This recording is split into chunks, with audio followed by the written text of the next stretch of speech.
And we're live. G'day, guys. Welcome to the next faction focus with Sigmar's favorite chosen people here to defend the realm. We have two staunch, amazing defenders. As you guys know, I'm the coach, and I'm here first off with the Fresh Prince. How are you, Nathan? Hi, guys. We're good. How are you? And also we had Shaun, but Shaun's just dropped off really quickly. I don't know what's happened. Maybe he got really scared, but I'm sure he'll jump on really, really soon. But it's Shaun from the Notorious podcast, one of New Zealand's finest. He'll be on very, very shortly. Where did you go? Good timing on that. It was like as soon as you press record, off we go. I said, good luck, guys. Let's kick it off. And Shaun disappears. So Look, we've really cut the fat from this episode. Like we're now just like the absolute lean. I'm not calling it like this is like the lean, mean playing machine. So, yeah. Nathan, before we kick off, baby, who are you? How long have you been playing Stormcast for? Yes, I'm Nathan. I picked up Stormcast maybe, what are we? Sort of around May, June last year. Before that, I was playing Khorne for about a year before that. It was my sort of re-entry into the hobby, and then decided after playing Khorne for the full year, it was time to switch it up, and decided I'd go for some poster boys. Mate, and your army looks fantastic. I think that's the thing for me is that it's you're a great performer, but you're also an awesome hobbyist. Oh, thank you. Very nice. Speaking of other people who are great performers, is Shaun back? Yeah. Fuck, how's that for time? You just kick off and then the laptop just like crapped itself, and it's whatever. Hey guys, hi team, hi everyone watching.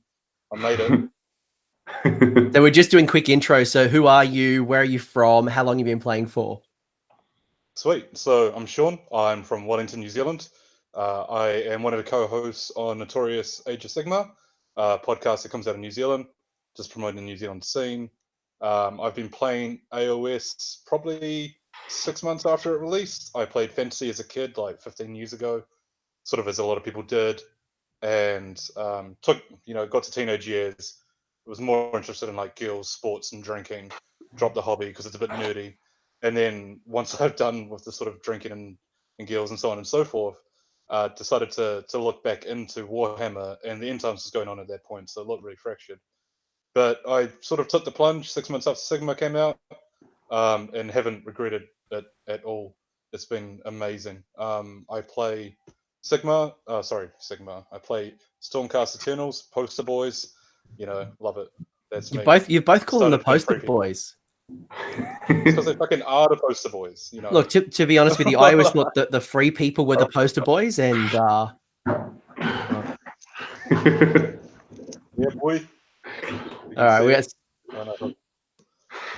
So I guess let's start off at a very, very high level. I'm new to Sigmar. I haven't seen these Poster Boys.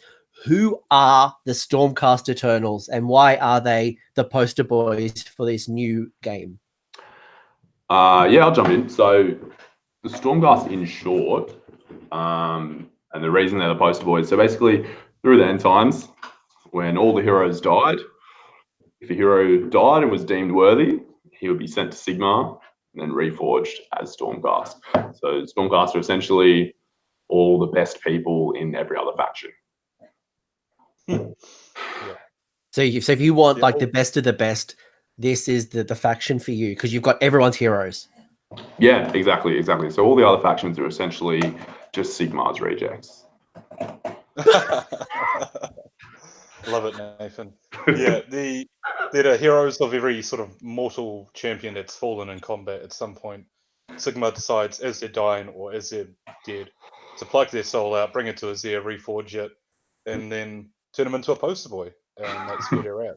Yeah, and there's a statue in front of Warhammer World, and the cool thing I guess about it is that they don't really ever die. They just get this process called reforging, where they come back, but they start losing that humanity every time they get reforged. So I don't think we've seen like the impacts of reforging just yet, and like the impacts of having it done so often. But I imagine there's some pretty cool stories coming about.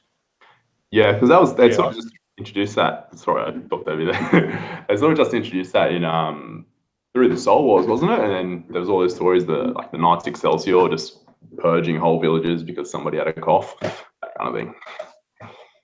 Yeah, it's just foreshadowing for what can happen in the future, really.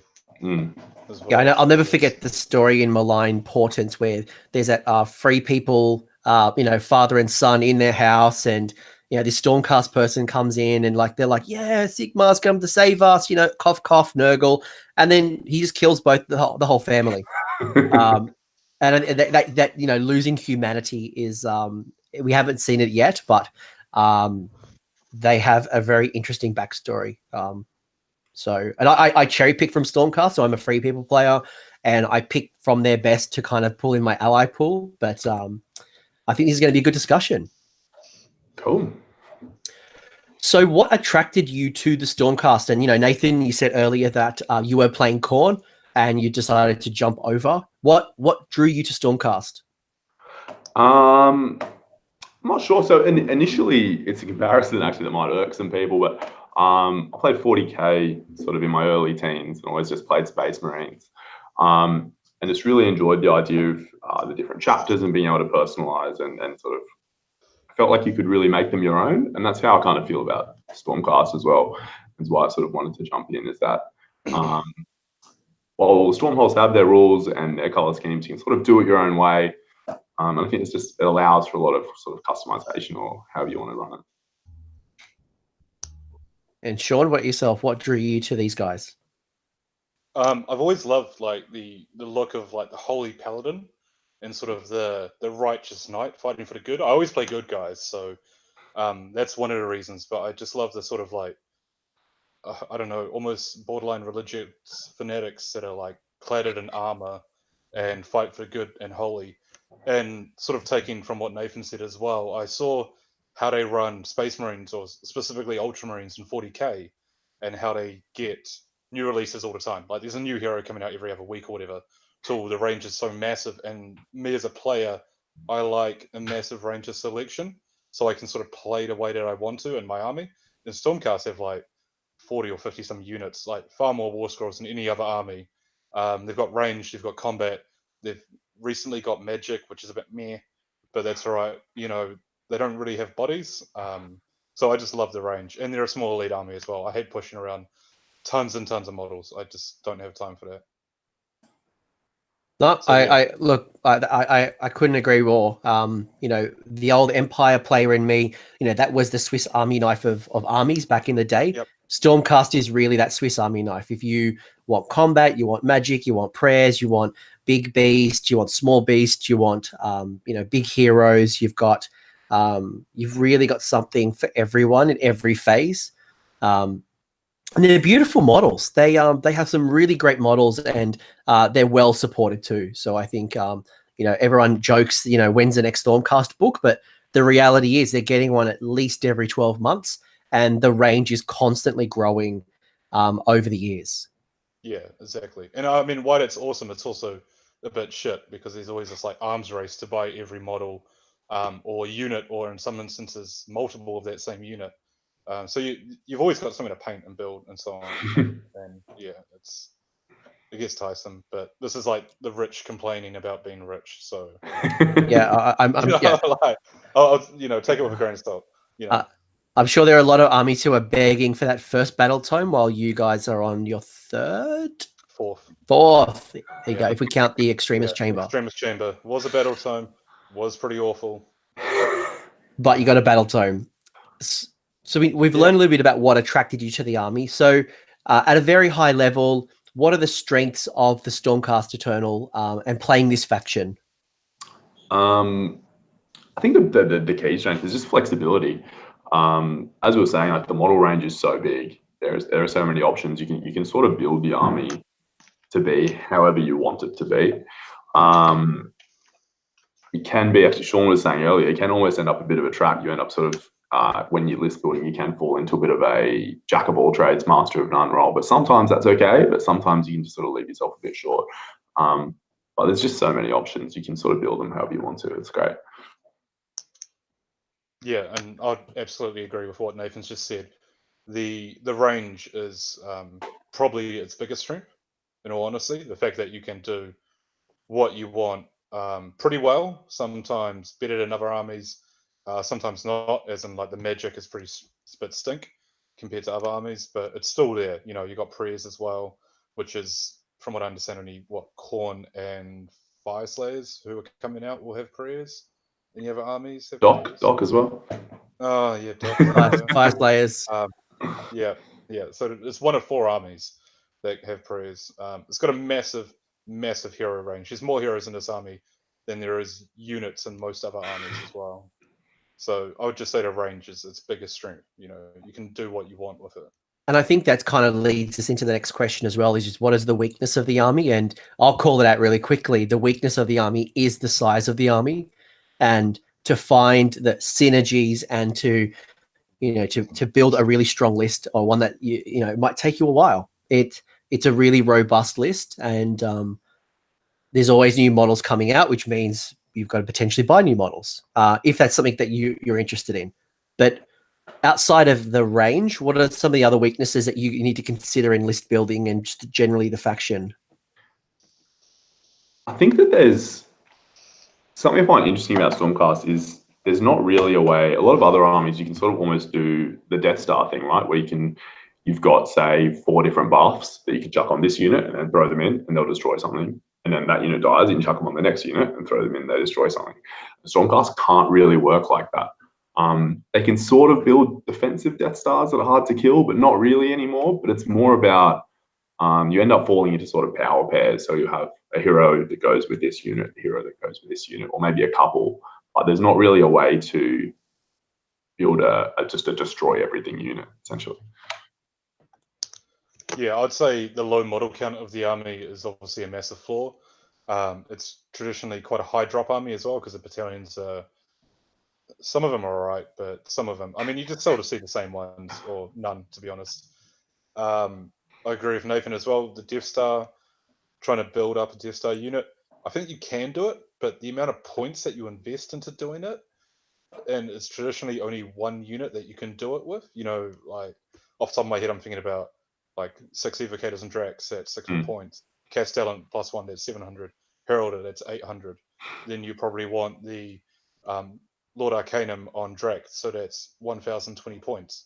But the economy of it is like ridiculous compared to 30 witches with a fucking whatever the hell on 60-point hag, whatever it is, I don't know. Yeah, exactly. Like you're just like, oh, okay, and like Mind Razor, like, oh, that's doesn't seem quite right.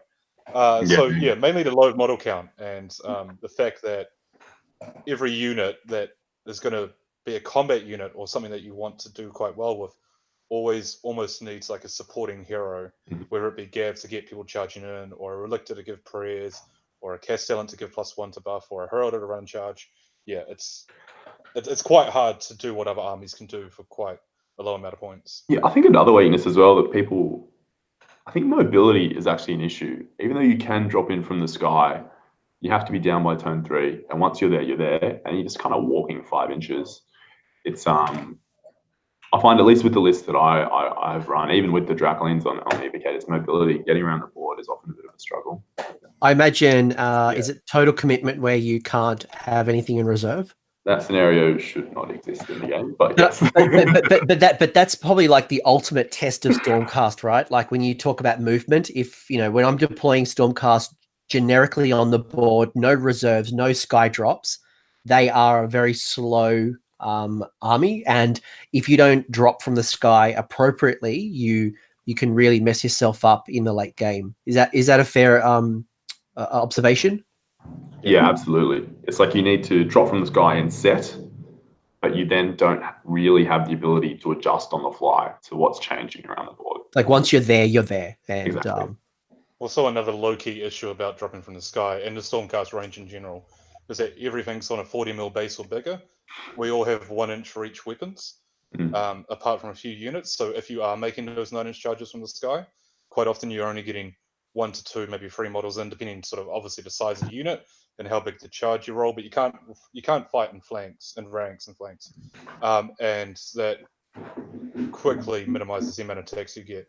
Just the 1 inch range You quite often block yourself when you're trying to pile in, and it's a pain in the ass to get around your own models. So that's another issue that I find with Stormcast as well, is especially with all the small range wholly within buffs. I don't get it, like 8-inch, 12-inch wholly within. Yeah. I just the bases are too big. I don't get Yeah. it. Like, So keeping within your buff radiuses or your benefit radius is something that a player needs to keep mindful, especially since it sounds like some of yours are quite small. Yeah, especially if you're trying to build units that are bigger than the minimum size unit as well. But I mean, it's all relative. Comparing it to like Skaven, who can have like that trait which everyone wholly within 26 or whatever is immune to battle shock, you're like, what the fuck? You know, like, really? But anyway, Your bravery's a little bit higher than a clan rat, but so despite all of these challenges and the great strengths that come about, what do you actually get by taking Allegiance Stormcast over, say, Mixed Order? And you guys have alluded to it already, the dropping from the sky. yep, dropping from the sky, you get you can do it for every unit you have on the board. You can put one in the sky, and when you drop, you have to deploy more than 9 inches away by the end of turn 3, otherwise the unit's wiped out. Also, for that battle round that you land on, sorry, that turn, not the battle round that you land on, you're also -1 to hit in the combat phase. So really, you have to drop, make a charge, and then you're -1 to hit. But that is probably the rule that I forget the most out of every rule. It's cool, but fuck if I ever remember it. Like, if I was playing a Gav bomb, then probably I would. But yeah. Yeah, I don't think I've ever remembered to play that role, but I've never really played lists that like generally Rely on start like charge, 9-inch charges. Yeah. Yeah. I have had a Stormcast player do it to me once or twice, but you're right. It's something that is often forgotten about, and I've had to remind my opponent, like, I don't know, I want to hit. Yeah, it's not like the Nighthaunt one where you pop up and you're fishing for that 10. You know, you're like, oh yeah, fuck, give me that 10. You know, it's like charge, and then you do that combat four combats later, and you're like, oh, that's right, they're -1 to hit. But I mean, it is a great ability, but it's just my own personal issue. It's not an issue with the rule. Another thing you guys get is your chambers. So, and this kind of transitions as well into list building. So, maybe you guys can tell me if hero choices or chamber choices are your first. But one of the things you guys get is obviously you have this so-called chamber, or Daughters of Cain have temples. There's a whole range, but basically it's a way to organize your force that's based on a narrative, and you get benefits for it. Mm-hmm. And you've got a bunch of them, right? Yeah. So, as you were saying, there's Stormhosts, and the Stormhosts are essentially like your Skyports or your temples for Daughters of Cain and that sort of thing. And essentially, what they do is they will mandate an artifact and a command trait. Some of them are good, some of them are bad, and then in exchange for that, you get so you get a new command ability and you get an army-wide passive ability as well. So, do you guys start as we get into list building? Do you guys start with your Storm host, or do you start off with, let's say, a hero choice? I think it's sort of one and the same, to be honest. You start with an idea or a concept of an army and what you want it to do. And there are some armies that definitely sort of exasperate what you could do. For example, Hammers of Sigmar, low-hanging fruit here.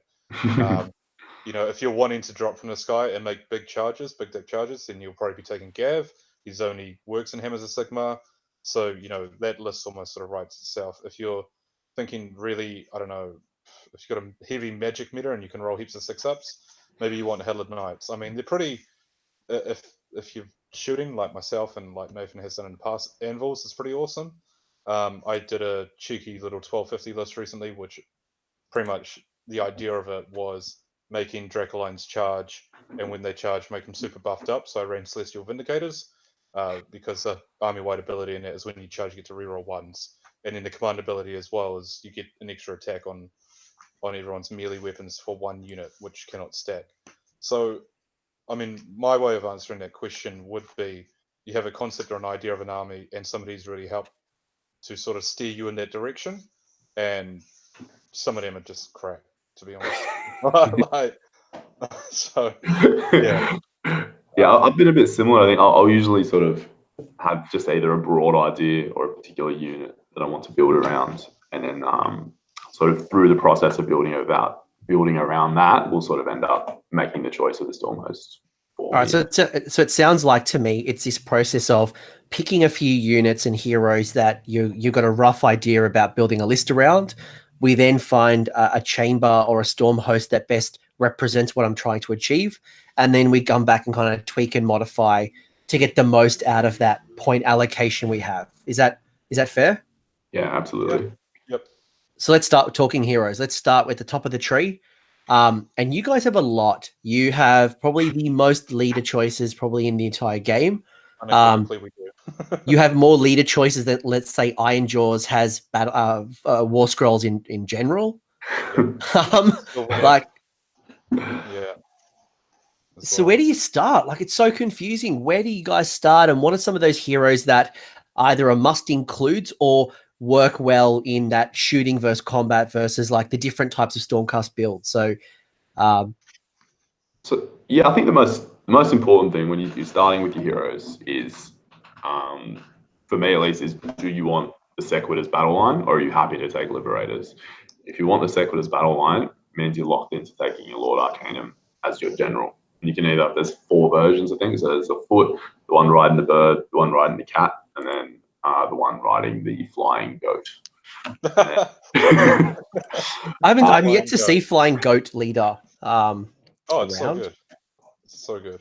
I just feel like he is a rip-off version of Balthasar Gelt from the Empire. Yeah, no, he's way too expensive and his command ability sucks. So yeah, nice. It's just a lot of points. Sorry, I took you guys off track. So we got some hero choices, but it sounds like, do we want to unlock battle line choices, or are we happy with the standard Liberator plays a part? Yep. Yeah, absolutely. So I always, in almost all of my lists, I always go the Lord Arcanum. I think that the jump from Sequitors to Liberators is just so significant that I can't really justify taking the Liberators. The Sequitors just do so much work for 120 points. I think they're one of the best things in the book. Yeah, I think the Lord Arcanum you can refer to as the Lord Arcanum tax. Yeah. The cheapest one is 180 points, and you're like, really, 180 points? He doesn't offer a whole lot for 180 points, especially when you start comparing him to units from other armies. But I think the reason he's so high is because Sequitors are 120 points, and it's kind of hard to justify battle line being much more expensive than that, especially for 5. Yeah, so I would totally agree with Nathan. If you want Sequitors and you start for Lord Arcanum, then you start getting into the idea of, okay, so what's the purpose of this army? What's it going to do? Are we looking to, to make a unit run in charge? All right, I need a Heraldor. Are we looking to sit quite defensively for a turn or two? All right, we need a Castellan. Do we want, prayers? Do we want translocation? All right, you get a Relictor and so on. And really, your hero spots just fill out so quickly. You only get 6, and they're all 100 points plus. You might want a Azyros to reroll once because that's just a great unit. You're going to face some magic, so you almost unequivocally want a Lord Incanter, and that's 140 points there. And the Lord Incanter's there solely just for its once per game auto dispel scroll. Its spell is pretty meh. 140 points isn't too bad. Blows itself up in combat, which is pretty cool. But the hero spots just fill out so quickly. I imagine in a 2,000 point army, your points probably almost go 50% Stormcast if you're not very careful. Sorry, your heroes very, very careful. Yeah, like in fact, 100% should be Stormcast. But your hero slots, I guess, especially with this concept of power pairing, it could be very, very, very easy to be 50% of your army being in the hero choice alone. Yeah, I mean, I don't know about Nathan, but I probably run at least 5 heroes in an army, if not 6. Each hero is at least 100 points. Some are 200, some are 140, 160. So you're probably looking at 700 to 800 points of heroes before you even get into building your army, and then you've got your battle lines to fill out, so that's another 300 points or so. So you've only really got like 800 to 900 points to play with, depending on what you're doing. But in saying that, you don't have to have that many heroes. I just think I like the term you've used, the power pairing. I think Stormcast really rely on it, in all honesty. Yeah, absolutely, and that's what I was saying before. So the unit choices that you choose to build around will just kind of dictate your hero choices. So if you're taking ballistas, you want to take ballistas. You just have to take the Ordinator. Yep. Or they don't do anything. And then you probably want an Azyros as well. Well, yeah, ideally, exactly. Yeah, but there's 2 heroes right there just for 1 unit. Yeah. And it's funny because so many of those Stormcast heroes there's a whole bunch of them. I think it's 5 or 6 that are flat 100 points. And they do a lot for 100 points, but then there's tax on the other ones that are more expensive. But coming back to that challenge of list writing, when the range is so big, I know with my list, I end up in this position where I've got, say, like 2 flexible hero spots that I'm subbing out, all these different heroes trying to work out what works. I think that's both a strength and a weakness. Yeah. So maybe a better or an easy way to kind of break this question up is, what are some of the good power pairs that you see across your heroes and your unit choices? So you've alluded to already the Ballista, which we know is a great unit, and getting the most out of it would be your Lord Ordinator. The Knight-Azyros is great, especially a change that people may have missed between editions is now that the Azyros affects combat and shooting, where previously it was just shooting. Which my free people absolutely love. But what are some of the other hero choices that work well with some of the units you're running around? Hey Nathan, going to the shops. Do you need anything? I'll grab a Coke, please. No, I'm good, man. Thank you. Actually, I'll grab another Ballista. They're still 100 points, so they're good value. Yeah. I'll jump in because Nathan might be on tilt now. So if you're running a heavy fast combat unit, Fulminators or any Dracolines or Dracothian cavalry, you will want a Heraldor for a run and charge. You'll also probably want a Lord-Celestant for +1 save. Interchangeable, probably have the Heraldor for the run and charge, and also the retreat and charge as well. Over to Castellan, but that's sort of arguable. So that's 2 heroes there for 1 unit. Obviously, if you're dropping from the sky and you're running hammers, you want Gavriel because it gives you +3 inches to charge and you can stack. Another sneaky hero that I don't see anyone ever use is Vandus Hammerhand. For Hammers of Sigmar, his command ability is you pick a unit whole even 12 and you +1 to the attack profile of the unit's melee weapons. You can stack it as many times as you want. So you could do like a Gav Vandus combo where you charge them both in with some Secateurs, Evocators, Dracoline, whatever it may be, and he can give everyone, multiple attacks if you have the command points. The issue is the army is very command point poor, and it uses their command points as quickly as they can. Magic-wise, you've got the Incanter for the Dispel Scroll, which I sort of touched on before. You probably have another mage in there, Lord Arcanum to unlock the Secateurs. But there's no real sort of synergistic bust between the 2 mages. So yeah, probably the most common one is Castellan and the Heraldor for any combat unit. Gavriel for any charging unit that's dropping from the sky that relies on it. Yeah, and Lord Arcanums are pretty good as well. Even on the one on the Dracoline gets really good with the cats as well. The one on the Griff Charger is awesome to bounce around the board with like Ride the Winds and so on and so forth. And plus its command ability is pretty good. Let's see, Evocators cast automatically, can't be unbound. Castigators can reroll hits or add 1 to the rend, so it's either or. And then the Secateurs can reroll saves and hits in the combat phase instead of choosing one or the other, which synergizes with Cleansing Phalanx as well. Yeah, and then you've got some of the older heroes that you won't see. Lord Castellan on foot, you probably don't see a whole lot. Lord Relict is just a good utility piece. Lord Veritant, no one's ever used in their life. Knight Quester, I don't even know why he's there. Knight Zephyros, again, don't know why he's there. And the Vexilla is the other one. The Knight Vexilla is the one that can pick a unit on the board and teleport it anywhere 9 inches away. So effectively, it's an allegiance ability that's on the board that can be used at any time throughout any battle round. So we were talking about total commitment before, is it? Yeah. Yeah. So that's a way to get around it. But again, you're still restrained to the whole 9 inches away. So the best part about the Vexilla though is the no range restriction. So you have to drop them 9 away, but he can be way back in the corner, pick up something on the other side of the board and put it wherever. It's really good. So he's great for like a late game positioning, or for something like, I don't know, Gift from the Heavens or relocating orb where you're just not fast enough to chase it. Really good tool to have in your toolbox to be able to move things around. Yeah, he also gives a holy with an 18 reroll charge buff as well, which is awesome. So He's a good low-key piece that you probably don't see a whole lot. And the Knight Venator was awesome for his sniping out heroes, but now heroes get -1. He's a lot less reliable. Nathan, Yes. what are your thoughts on heroes? Yeah, I was gonna say that. I think that you're right about the Venator. He's like used to pair him with the Luxstone, and he was great. But Good man. he goes up to that 4 to hit, and it's just you've invested so much into that shot going off, and you've got a 50% chance of it failing. It just doesn't quite work. I think there's a lot of it's like there are so many strong heroes and so many strong command abilities in the book, but it's always that it's a question of economy. Like there's just not the points to fit them all in, and then you're so command point hungry. You've got to really sort of pick your spots about where you invest.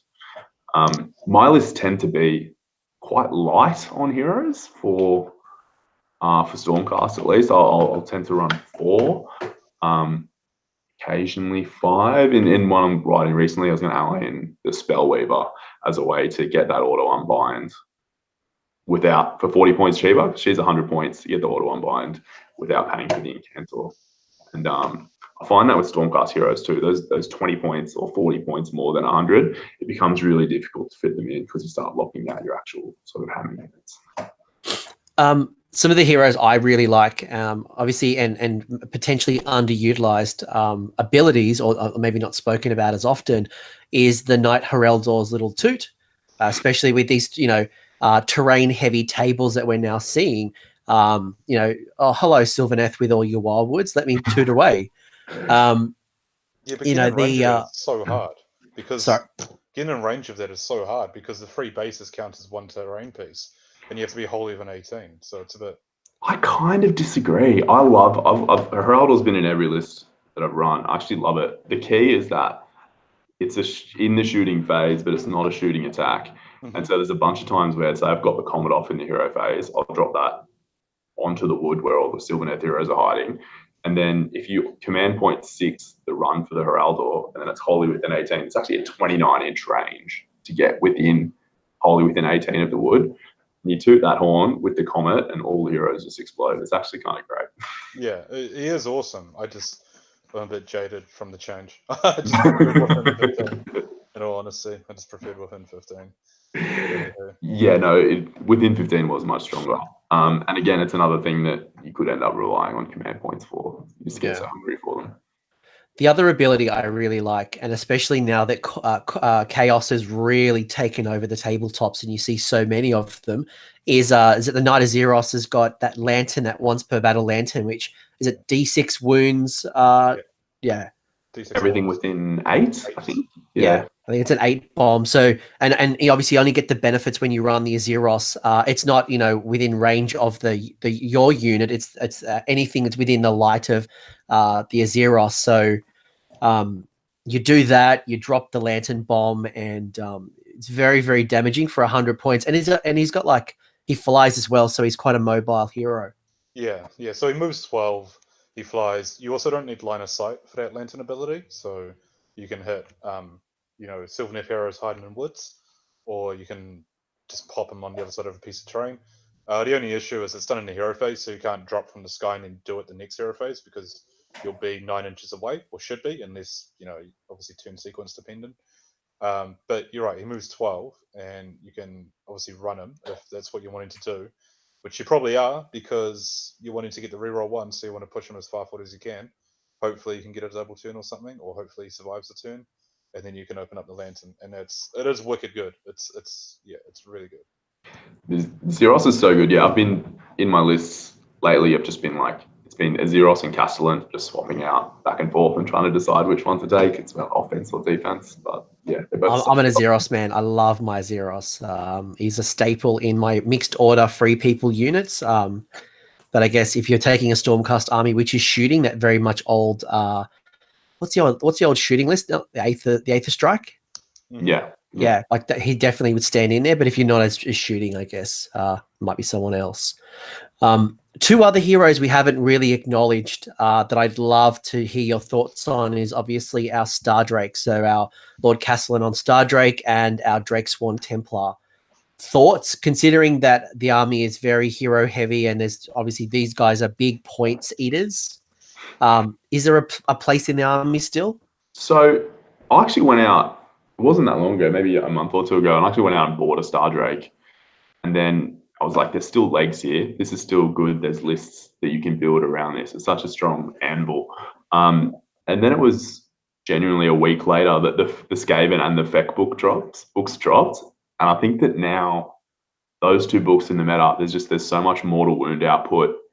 It makes it really difficult to justify the 500 points, even with the Ignax scale. So you get the 4-up mortal wound save. I just don't think they're going to earn their keep. Yeah, it's still a great unit. I believe, sort of what Nathan was saying, is that you need to run it vanilla without a Storm Host. You want that Staunch Defender for the 2-up rerolling ones.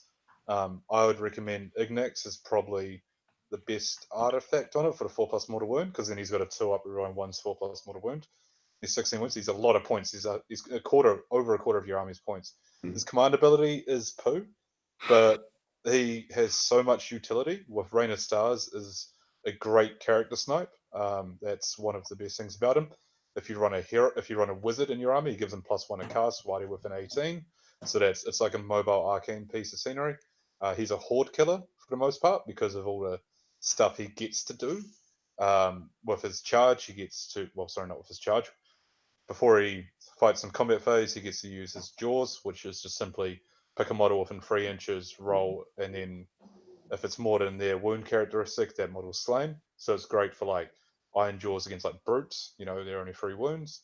Sort of that 2 to 3 wound range is pretty awesome because that's generally elite units. Well, they can also break unit coherency, which is not often talked about. Yeah, but the issue is he's generally fighting first because he does scale when he gets hurt, so people can just pile in to sort of fix that. He's also got the shield, which is amazing. So every time he rolls a 1 for a save, he gets a reroll because he's got a shield. If that save is successful, every enemy unit within 3 takes a mortal wound. So you're wanting to roll a bunch of 1s, and then you're wanting to save it, and that way he's just pinging mortal wounds off everyone around him. And then at the end, after he fights, he gets to throw around his tail, and if you roll less than the number of models in the unit within 3 inches, they take another additional D3 mortal wounds. So he is good. He's just a lot of points. Like, if a Terrorgeist charges him, he's fucked. Like, just for that points range, you're thinking sort of Alarial, Terrorgeists are cheaper, More Crusher is cheaper, and he's not really a combat beast. He's sort of a utility beast. He doesn't have a lot of attacks in combat, but yeah, no, he's good. But you do have to sort of, when you have one on the board, you do need to build for its survivability. So, like, you'll be taking a Lord Castellan to give it a 1 at rerolling 1s if you have Staunch Defender, and your artifact's probably going to be something defensive on him as well. So, and he doesn't unlock Secateurs as well as you generate, which is like the big issue as you're taking Liberators or Judicators. That's the biggest one for me, is that you're then taking Liberators or Judicators. Judicators are expensive, and you've already put 500 odd points into the Star Drake. It just becomes really hard to fit anything else into the list. Yeah. There was a list recently, I think it was LBO or something, that took the Star Drake, a Comet, and a couple of Incanters that did really well. And I think that Rain of Stars with the Comet is still just a legit combo. Like, you are, every now and then, you're just going to take all their support heroes off the table and leave them without any buffs. Yeah. Star Drake's also one of those units, I think, that you'll put it into a lot of armies and there'll just be nothing in their list that can deal with it. Oh, yeah, and man. So it'll just sit there and it will do whatever it wants, and the opponent will be forced to either retreat and potentially just eat a charge in the next turn, or just sit there and fight it for the whole game because it's never going to die. But then in those bad matchups, it just gets blown up and you lose. So it's just one of those things. It's super matchup dependent. I took it to a 1-day tournament a couple months back with Staunch Defender and Ignax just because I wanted to see what it was like. And it was a 4-day, 5-game, 2-day tournament, sorry, actually. Mhm. And it survived every game except one, and that was because I was an idiot. Then I let an Alarial charge me with that beetle doing Ren 2 5 damage, and I felt like and I was like, oh yeah, catch you up. So, but every other game I played, like, my opponent was like, I literally cannot deal with it. I'm like, yeah, good. And if you don't have that mortal wound output, it is very hard to take down. And you're right, I'm in a losing battle, or I'm putting all of my tools into it while then everything else is scoring objectives or I'm ignoring everything else in your army. So it's awesome to soak up that kind of attention as well. Geez, a fucking bullet magnet. It cops it all. One more hero that I'd love your thoughts on before we move into battle line is our Celestin Prime. One that has generally mixed feelings with Stormcast players. What do we think of? Prime's an interesting one. I was actually chatting about this just yesterday with a couple of mates, and it's like, I think that he's good and he serves a great purpose. Like, I would love to have that sort of utility in a lot of my lists. But again, it's just that points economy that's so hard to deal with. So he's 340, I think, maybe 340. Yeah, 340. Yeah. 340. He comes down. He can guarantee 12-inch that charge, which is amazing. Then he's -1 to hit. He is 8 wounds, so if you put him in the wrong spot, he just gets removed. But the part for me why I'm not completely sold on him is he has very reliable damage. I think it's 3s and 2s, 3 damage each. Mm-hmm. But even if you bring him down turn 2 or turn 3, I think his max damage output is 15 or 12 or something. So there's not like that spike potential, which I kind of like. But yeah.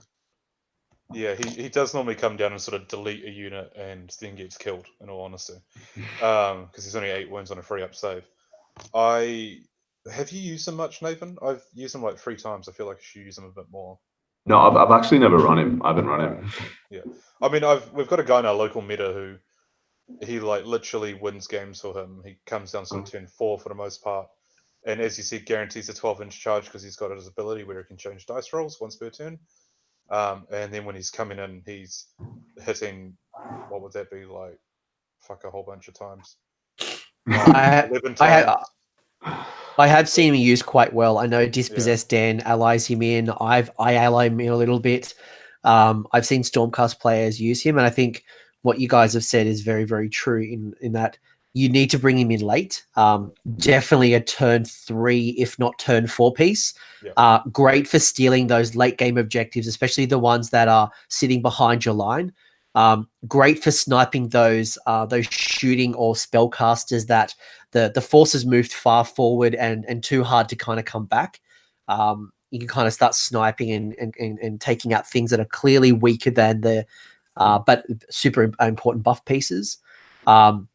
But I've also seen it come down many times and fail those re-rolls. And one of my squig gobbers took it out. 160-point squig gobber took it out in 1 turn because it failed its charge and failed with the re-roll and did really poor damage output when it landed. So if your strategy doesn't work, I've seen it go horribly wrong many times.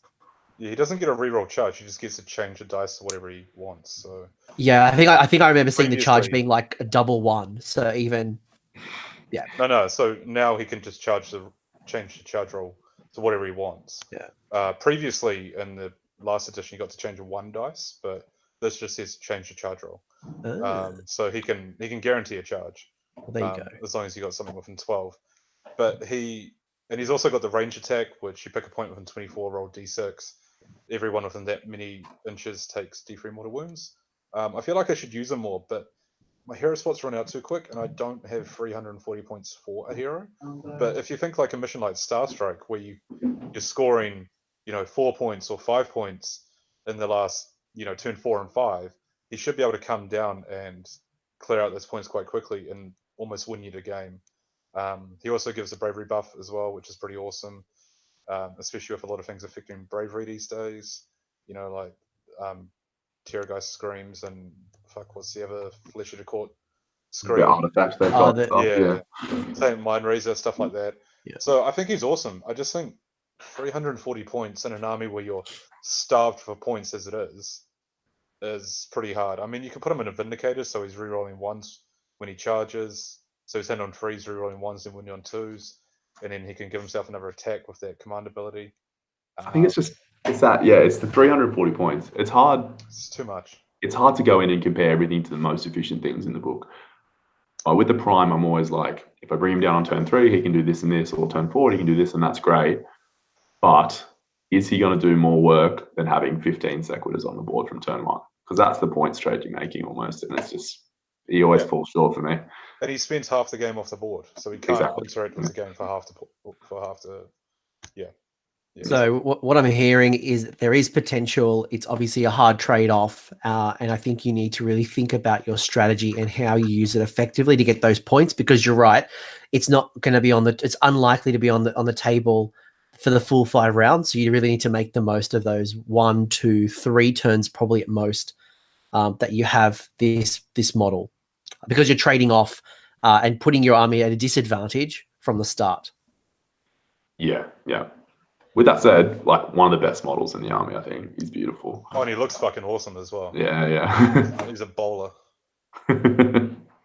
Anything else you guys want to talk about with heroes, or do we want to talk about your battle line, which I imagine is going to be a very quick conversation? Yeah. What do you think of the name heroes, Nathan?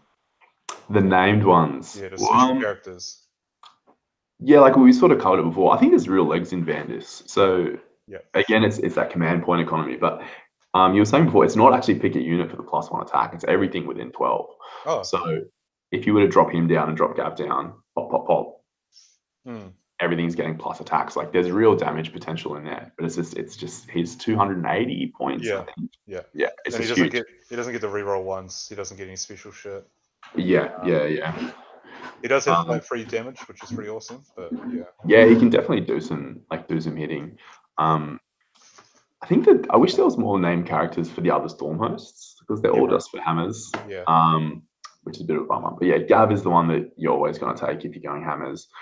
I think if you really wanted to take the Taurolon, the Avalon, what's his name? The named Taur. Yes, I think he is better than the standard Taurolon. But again, then you're locked into hammers. He's 20 points more. Yeah. And I believe he's got a better spell. Is that right? Is that the draw a line?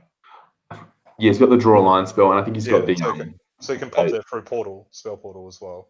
And a usable command ability, I think, unlike the other one. Yeah, it's add 1 to wound rolls. He's 20 more points. He does get like a feel no pain save in combat as well. I believe it is like a 5-up or something. Okay. Yeah. Or is it a 6-up? I can't remember. But anyway, I've never used them. I haven't even used either of them. I have one. It's not built. It's sitting in the box, and it'll probably stay there until the points come down. Yeah. So too many hero choices is what I'm hearing. So you have a menu of amazing choices. Pick what you like and build around it. Is I guess the message that I'm hearing from you lads. Yeah, man. Absolutely.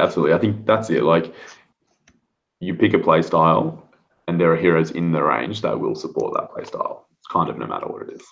Yeah, and Stormcast is great. Is that if you like shooting, or you like magic, or if you like combat, or if you want beasts, there's literally something there for you. So find that starting spot. Yeah. We go to battle line. So you've got your Liberators, which is a battle line choice. We talk about you've got your Judicators.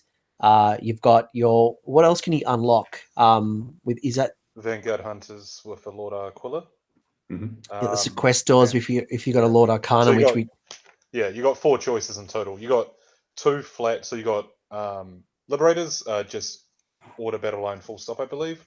Judicators are if you have Stormcast allegiance. Please correct me if I'm wrong. Yeah. And then Vanguard Hunters are if you have a Lord Aquila, and then Sequestors is if you have a Lord Arcanum. So let's look at the 3 of the 4. Let's keep Sequestors till the end. I think they're quite obvious. Thoughts on Libs, Adjudicators, and Vanguard Hunters? Libs, I feel like, are solid. They're just sort of, I almost feel like they're the baseline for the game as like what a standard 100-point battle line unit will do. They don't do anything super fancy. They get +1 to hit against big stuff. 1 special weapon per 5. But they're kind of solid. They will be able to fight off most 100-point other things, and they're able to compete with other battle line. Yeah, I agree. For battle line, they're pretty vanilla, but I guess that's what battle line's supposed to be, especially at 100 points. The 1 special weapon is great when you compare it to stuff like Blood Warriors, which is like 1 in 10, whereas Liberators are 1 in 5. But Sequestors are just better. So They're okay. They're okay. I have a love-hate relationship. They hit on 4s. I hate anything that hits on 4s. Yeah, So, And what adjudicators? I've seen them used quite well, especially dropping down and being this general harassing unit. I've seen them used quite well. Do we see value in adjudicators? You jump in, John. Oh, yeah. Judicators, oh, fuck their money. I love Judicators, though. They're so good. With the whole lookout sir changes, they're not as good because they used to just shoot off 5-1 heroes with them. However, they're still awesome. They have a passive reroll 1 against all chaos. So that means they're hitting on 3s base. The prime's hitting on 2s, rerolling 1s. Then they wound on 3s. They have Ren 1. If you take the shock bolt bow, I believe it is, which is how mine are set up, just a bows and then shock bolt bow. Every time you hit, you roll a d6, and that's how many wounds you have to roll for. So you hit on 2s, and then if you're playing chaos, you're rerolling 1s. So it's quite reliable and quite normal that you'll shoot 5 times, but then you'll have like 8 wound rolls or 7 wound rolls. And then it's when you're on 3s, rerolling 1s. They've got a number of options. They move 5 inches, they shoot 24 off the bows. So therefore, they got a 29-inch threat range, which is pretty good. 2 wounds apiece, 4 up save, bravery 7. There is the crossbows as well, which I don't use or have never used, but It is not. Yeah, not worth it. We got a lad in our local meta who uses them, Mark, quite well, and he just pretty much drops from the sky 12 inches away, and then shoots the shit out of you because I believe they get more attacks if you don't move as well. Yeah, they get a lot of attacks. I think they're 4s and 4s though. It's like a much harder. 3s and 4s, bro. 3s and 4s. Oh, there you go. Okay. 16 attacks, 3s and 4s, and then if you shoot chaos, rerolling 1s. And then you've also got the Thunderbolt crossbow, which is like, I don't know, you pick a unit and you roll less than its wounds, and you do D3 mortal wounds or something like that. Yeah. Yeah, so it's like good against heroes and monsters, I think, but other than that. But no, I think they're great. I love Judicators. 160 points in AOS 2, I think is slightly too much, but I mean, I'm still happy taking them at 160 points. They're good. I'd love to fit. I've never actually run them. I've played against them a bunch of times. I would love to fit them in. It's always just one of those things. I'm trying to sort of weigh it up. I think the real strength of Judicators is that you sort of put them off to the side or onto an objective or wherever else. They're enough of a threat to be a pain in the ass for your opponent, but not enough of a threat that they're actually going to dedicate something to go and kill them. So they'll often get to sit there and shoot every turn. And if they chip 4 wounds a turn, 5 wounds a turn, like they've done their job and they're effective. And then vice versa, if someone does commit and put wounds into that unit, they're now not putting units into something that's a bit more sexy and meatier that you're actually now happy with. So yeah, exactly. Yeah, they can sit on a home base and still interact with the game, which is what I love about them because they've got a good range on them. So, and the Ren 1's pretty awesome, and reliable hitting as well. 2s and 3s. Yeah. They're not going to destroy worlds, but yeah, they're pretty good. Pretty good. Love it. Then now do we want to talk about the elephant in the room? Vanguard Hunters. The sequiturs. Vanguard Hunters. Yeah. All right. Quick thoughts. High level. I mean, elevator. Are they good, or should we just find battle line elsewhere? They're all right, but you have to take a Lord Aquila, which is pretty poo. They move 6, which is awesome. They can run and shoot, which is awesome. They have weight of dice. They have quite a lot of attacks when you're shooting and attacking, but they don't do anything exceptionally well. They don't have a reroll 1. They're not as resilient as Liberators. They're not as combat-y as Secretors, and they have less of a board presence than Judicators. Nathan, agree or disagree? I've never actually run them, to be honest. The Vanguard stuff I've just not really looked into. But when I played against it, they just kind of seem like they do nothing. I played against them in the old Sigmar, so in before the GBH 18, and they were quite good because you can pick up a unit and kind of teleport them around. Yep. So you're just going around harassing objectives and kind of picking off weak links. Mm-hmm. However, I haven't seen that as often in the last, say, 6 months. So I don't know if it's because sequestors are just better or if there has been a change. But their mobility, and you're buying them for mobility, they are strong. If you want to play that game, but know that you're trading off and not taking some of the stronger units in the game. Yeah, and they're Yeah. 120 points. So Yeah, they're not cheap, but they're great looking models as well, and they play a different game. If you want to play the movement game and you want to be someone like the old change host, where you're kind of jumping around the table and changing everything every round, then this is the unit for you. Yeah, absolutely. I think that's sort of almost a bit of a list writing blind spot of mine, is that I think there's legs in the Aquila, and Shaun is running the long strikes to sort of great effect at CanCon as well. But I don't know. I never seem to write lists around movement or around shenanigans. I tend to just sort of build a hammer and try and chuck it in there. yeah, Well, let's talk about that. Yeah, Sorry. I used Aquila at Masters last year, and it's good. But again, it's just command point heavy because it teleports to a board edge, which is okay, but most objectives are not on board edges. So, and it's a command point when to teleport them, and this army has issues generating command points. Sorry. Anyway, let's go to Pink Elephant. Yeah. Pink Elephant. Let's talk about them. They're not very good, are they? No, terrible. Nobody should take them.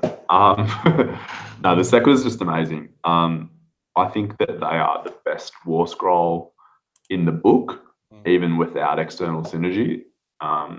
Essentially how they work, you pay 120 points for 5. From that 5, you get to take 2 special weapons per 5, and the Prime gets an additional special weapon. So if you're in a unit of 5, you end up with 3 Grand Hammers. Actually, I forget what they're called, Storm Smite Mauls maybe, but 3 big 2-handers and 2 of the 1-handers. And those 3 hammers, so in that unit of 5, there are 3 attacks on the Prime, 2 attacks on the other 2. So you got 7 attacks. 3s, you can elect to re-roll hits. By 3s, -1 damage 2. And they will just tear up most other battle line in the game without sort of much of a look. And if you're Chaos or Death, if you hit on 6s, they explode into D3 wounds as well. Yeah, if it was all Chaos, that'd be amazing. So just demons. No, it says Chaos or Death. So it is. Are you sure? I'm pretty sure it's just demons and Nighthorn. Yeah, I thought that's what I thought it was. Unless you guys keep talking. No. I'm looking at the redemption catch.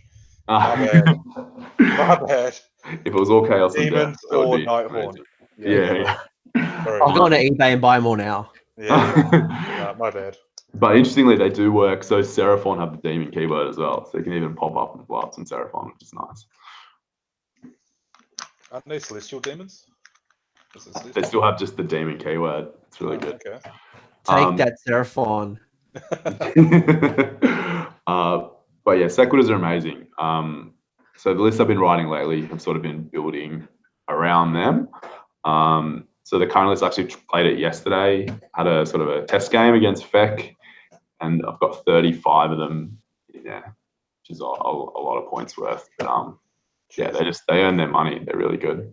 Yeah. Do you take them? I guess here's a strategy piece. Do you take them in small units of 5? Do you max out at 20? Do you go 10s? Like, what's the strategy behind? Do you have 1? Do you have units 3 units of them? How do you build? So that list I'm talking about, I've actually got a 20, a 10, and a 5 as my battle line. The 20 of those 40 mil bases is actually quite unwieldy.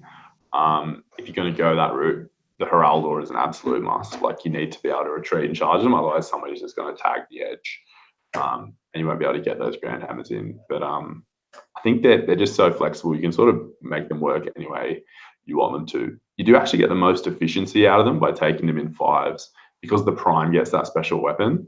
It means that you'll get the most special weapons per points if you go all 5s, but then you don't get to activate all at once. So there's that trade-off.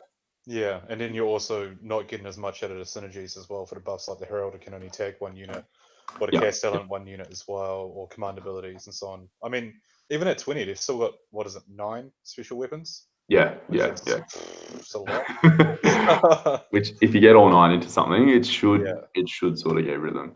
I didn't say to how they work. The special rule work should have gone more broadly, but at the start of the combat phase, you elect for each unit of Sequitors, and they get to re-roll either hits or saves. And so they serve as both. So you declare that, right? That's a choice that an opponent says before combat. This is what I want. Exactly. So start of the combat phase, you declare who's re-rolling what, and then they choose, or you choose the combat order depending on whose turn it is. Awesome. Anything else we want to talk about with them, or should we look into maybe some of the other non-battle line units? I think that covers them. All right. Well, you've got a lot of choices, and again, we probably could do this video for about 10 hours and probably still not do it. But you've got your ballista, you've got concussors and formulators and griffhounds and prosecutors, and like there's just so much. Instead of maybe looking at every single one, what are some of the ones that stand out for you in the current army build / meta / edition of the book? So maybe round robin. I'll throw it to Shaun first, and then hear what Nathan has to say. Yep. So, I mean, if we're talking about if you rock up to a tournament or even just a game against a mate who's running Stormcast, what are you commonly going to see? You're commonly going to see evocators on foot, 5-man unit, wizard. They're fantastic, 3 wounds apiece, 4 up save, bravery 8, move 5. Lots of attacks, which is actually quite rare for Stormcast. They have 4 attacks base with this swords. 3s and 3s. They have a spell where they can reroll wounds as well. And then they can blast you with mortal wounds. So for every model in the evocator unit, you can roll 2 dice and pick a unit within 3 inches, and every 4 up is a mortal wound. So it's a great unit. Evocators and Drax, Nathan can probably talk better about those than I can. He slapped me around with them. Seletar Balusters are, again, another common unit that people are starting to see more of, a 100-point war machine, which shoots in 2 modes. 1 at 36 inches, which is a single shot, hits on 3s. 1 at 18 inches, which is 4 shots, hits on 5s. However, every time you hit, you roll a d6, and it's how many wound rolls you do. And it's wounding on 3s, Ren 2. So it's pretty reliable shooting. You're always going to take an Ordinator with him. Do you take how many blisters do you take? Do you take 1, 2, 3, 4? Like what's ideal, or what's some considerations? I think if you're going to go onto the blisters, you've got to go at least 3. I've tried 4 and don't necessarily think it's worth it, but the 3 plus the Ordinator, you're investing 440 points for what is then a real threat and something that your opponent has to come and deal with. They can't just let them sit there and shoot you every round, or they're going to be in trouble. Yep. The only time that you'll probably run a single ballista is for a battalion called Hailstorm Battery, I believe it is, which is, it's not too bad. Essentially, it's an Ordinator ballista and some Castigators, and if the Castigators hit and wound a unit, then the ballista gets to reroll hits against that unit. So and if you've got an Ordinator there, which you have to have, it's hitting on 4s rerolling at the short range 4 shots, which is actually really reliable. Quite often you can get off 46 hits, and that's great. I think for me, one big thing with the ballista as well is, unlike other war machines, the crew is integrated in the single war scroll for the ballista. Yes. So if you're talking like a Iron Wield or some other generic war machine, the crew and the war machine have 2 different war scrolls, so it's easy to put on 2 or 3 wounds, kill those supporting what are they called? Crew. Yeah. And the war machine is essentially useless, but with the ballista, it's all integrated, and which it's great. Yeah, it's 3 models, but it counts as 1. Yeah, which has ups and downs. Like for the most part, it's great. It means you can be a bit cheeky because it is the 3 models. Both of the crew have to be within 1 inch of the big base, so you can't sort of tail out the 2 crew. But what it does allow you to do is when you're moving 3 inches, you can sort of sneak that front crew member around a corner, so you can get line of sight. You can measure line of sight from anywhere. Also means though, when your opponent is in combat with you, they can pile all the way around that model if they want to, because it just counts as 1. Yeah, totally. It's a solid unit, and it seems like the meta shift is moving more towards range, and so you'll start seeing more of them. Another unit I think is quite good, but you never see anymore, is the old Dracov Cav. They've slowly got points reductions over the additions. Probably one thing that's gone unnoticed or untalked about, at least from what I hear, is that their missile weapons are all the same now. Previously, they used to have 2 different missile profiles. You used to have a short range, which is a 6-inch range, or you used to have a 12-inch range, and all of them now have a 12-inch range. They hit on 4s. If they hit, it's just D3 mortal wounds. So if you have a unit of 4 of them, you know, they can drop from the sky, and then they're shooting at 12 inches, all hit on 4s, and if every hit's T3 mortal wounds, which is pretty good. You know, you synergize that with an Azyros, hit on 4s, rerolling 1s. If you want to go with a what's it called? The old Collegiate Arcanum, Hurricanum. Get the Hurricanum. Yeah. Yeah, then you hit on 3s. Essentially, you're doing like an old school arcane bolt from each guy pretty reliably. The downside is, as wide have come down in points, you know, evocators are cheaper. They move 10 inches, which isn't too bad. They have 5 wounds. They're really tanky. You've got to free up rerolling 1 saves, so it's really sort of resilient. However, I feel like they have a lack of attack profile, and their damage is super swingy. Fulminators on the charge are great. However, quite often you're only getting like 1 or 2 spears in, which is a range from, you know, it's 3 damage when they charge. The Dracos are swingy as well because they have the chance to do D6 damage when they roll a 6 of wound.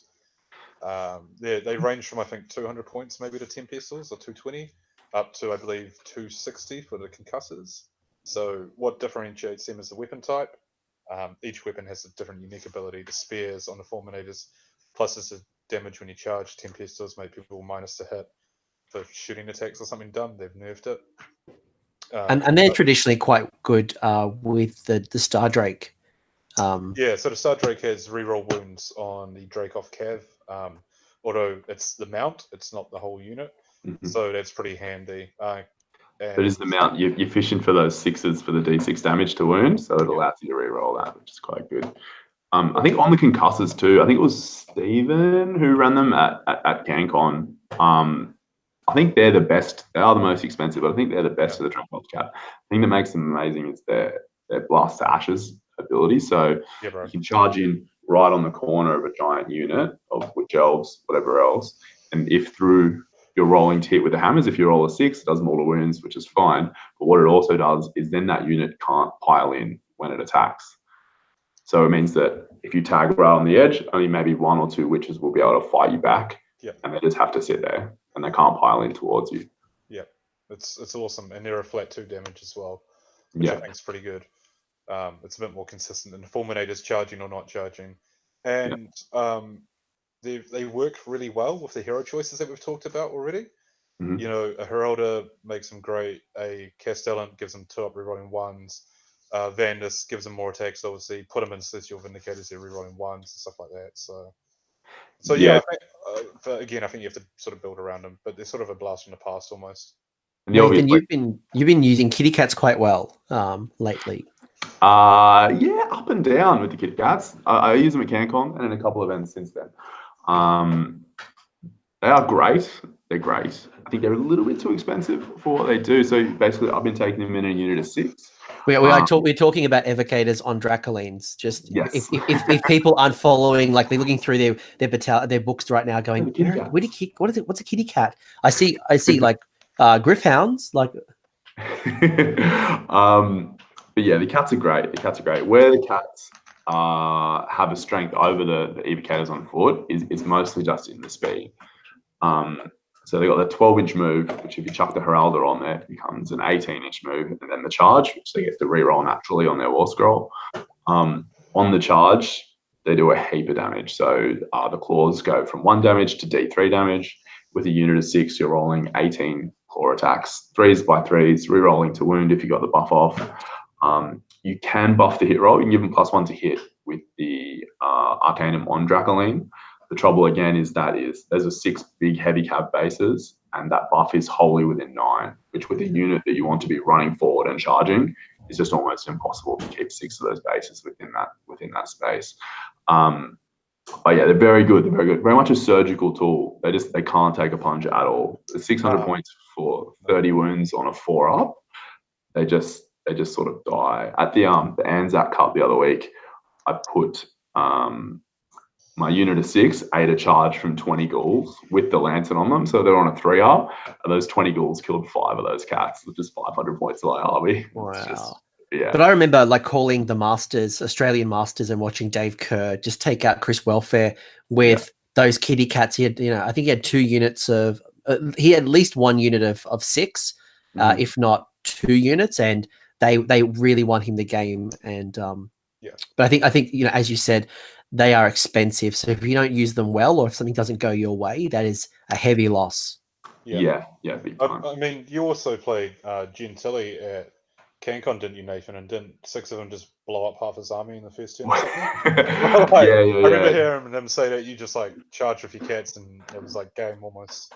And that was the ideal situation in that game. So he had sort of 4 units of 20 witches and sisters, which are his sort of threats.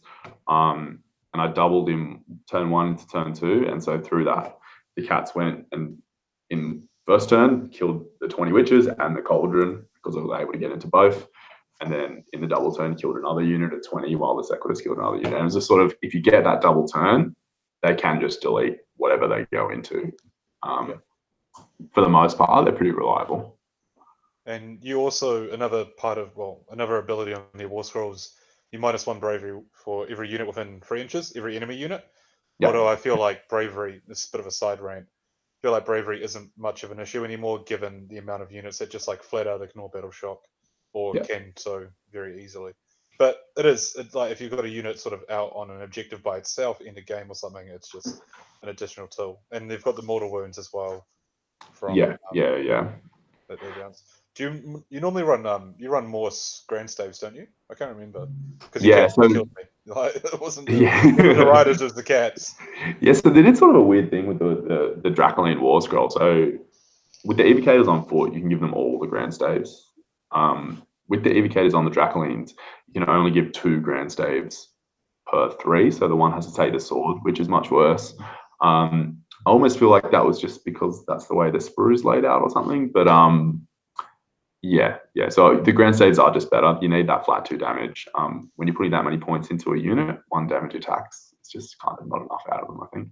Yeah, so you get 1 less attack, same hit and wound profile, no rend, but flat 2 damage. Yeah. And then if you give it to the Prime, then he gets +1 attack as well because Stormcast. Yes. So, but I agree. I think the staves are better, especially when you come up against Nighthaunt, Yeah. Or Ethereal Amulet Dragons and so on and so forth. The flat 2 damage is just better. And it's just got enough attacks off the cats to normally kill shit anyway. Yeah. Every now and then, though, you'll put them into something, and so you're hitting on those 3s, you roll a bunch of 1s and 2s, and the unit won't die, it'll hit you back, and they just don't have the ability to take that punch back. So they're a very feast or famine unit, I think. They'll either win you the game and be amazing, or you'll lose that priority when you need it, and they'll just get blown up by something that costs half as much as they do. Awesome. Maybe the last question I have on units, and again, there are a lot of unit choices. With shooting coming back, quote unquote, do we see a world where things like the Vanguard, either the Hurricane crossbows or the long strikes, do we see them returning to the game? Do we like them at all, or not really? These are Shaun's forte, I think. Yeah, we like them. I mean, I personally like them. I love them both, especially the Hurricanes. Yeah. But I mean, I've run last couple of tournaments. I went to Masters and CanCon. I ran a unit of 9 Vanguard-Raptor long strikes, and the point of the list was put them in anvils so they can shoot in the hero phase and shoot in the Shun phase. And for the most part, it worked pretty well across the 2 tournaments, 11 games. I think I lost 3 of them. And it's just a reliable. The long strikes, they have a 30-inch range if they don't move. If they move, they have a 29-inch effective range, so shooting plus the move. They hit on 2s, and if they hit on 6s, then it's just 2 mortal wounds flat, and the sequence stops. They wound on 3s, and they're rend 2 flat 2 damage. So you do pay a premium of 180 points for them, but they are, I believe, the long strikes are pretty wicked. And when they get charged, they get a 40k Overwatch where you roll a bunch of dice and 6s are just flat 2 mortal wounds.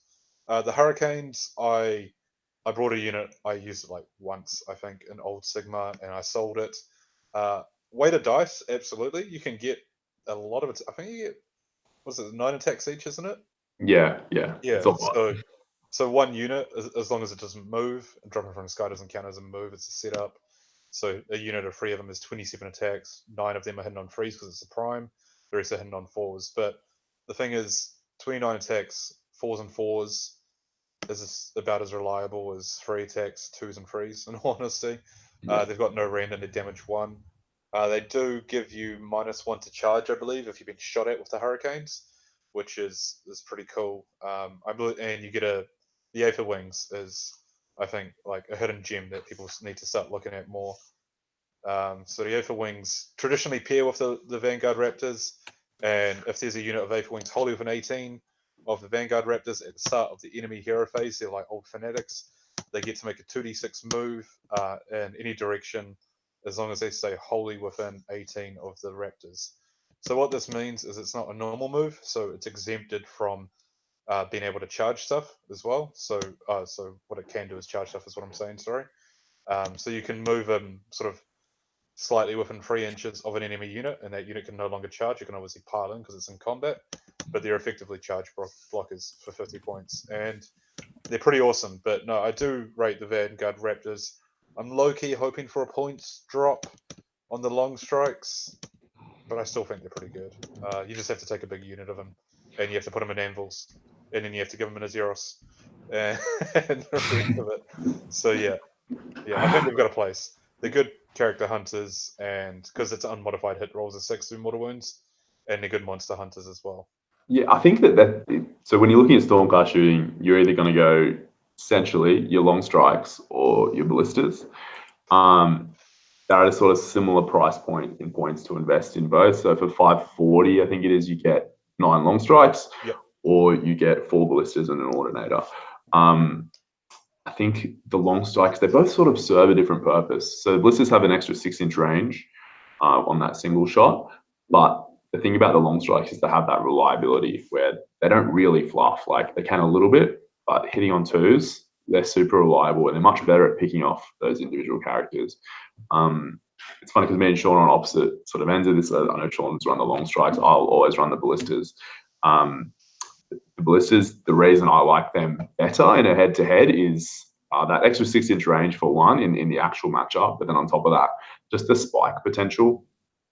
Ballistas have the ability to hose a bunch of infantry, sort of, and they can roll hot and just do a ridiculous amount of damage. I think the max is like 24 wounds per ballista, which if you're shooting them 3 of them twice in a turn is 100 and whatever. They're not going to do that much, but every now and then you'll roll hot and then you get excited. It's like being at the casino. It's great.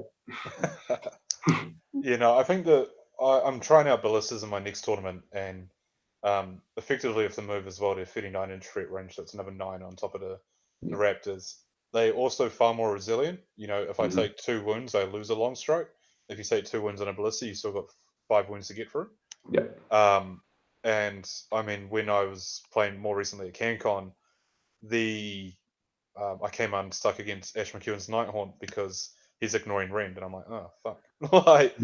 like they're designed to kill heroes and big tanky monsters and sort of take someone's army apart in that sort of fashion, taking out the buffs and the synergies and the big combat unit. Whereas, if you come up against like a thick, although you wouldn't see like 120 ghouls anymore, maybe a Gloomspite army or a Skaven army. Like one of my local players that I play quite often, quite regularly has like 120 plus rats of some sort, of plague monks and clan rats. 9 long strikes is no good against that sort of army, whereas 4 ballistas or 3 ballistas is much better against that army. So I think the ballistas are better on the all-comers side. Although if you kill that ordinator, they become way less reliable, which which is actually quite funny because I've been running the ballistas since sort of like September-ish last year. In all of my lists, I've had at least 3 of them, and nobody's ever killed the ordinator. So I guess people might start doing that. But yeah. So the local Skaven player I've been talking about. Shout out to Mitch at Bitch Party on Twitter. I think it is. I don't know. I was running 3 ballistas and an ordinator, and he's done this to me twice now. And fuck that guy, seriously. He drops the warp lightning vortex on top of him, and then the ballistas move 3 inches, and it kills the ordinator quite quickly because he's only got 5 wounds, but ballistas have 7 wounds, and it's going to hit me twice before I can do anything. And then again, it's going to hit me because I can't get away from them because I'm only moving 3 inches and I can't run. Yeah. So when you're trying to compact them quite tightly for that ordinator buff, they are susceptible to, a warp lightning vortex or possibly even a comet. Yeah. If you can A get lot it of in. endless spells too just run straight over them. They all take Yeah. the D3 models. And, Or like a Geminids, because they're quite Yeah. tight, so it just bounces around. So that's a good way of dealing with them. But yeah. I won't get into the warp lightning vortex versus comet comparisons for 100 points because I'll get super triggered. But yeah.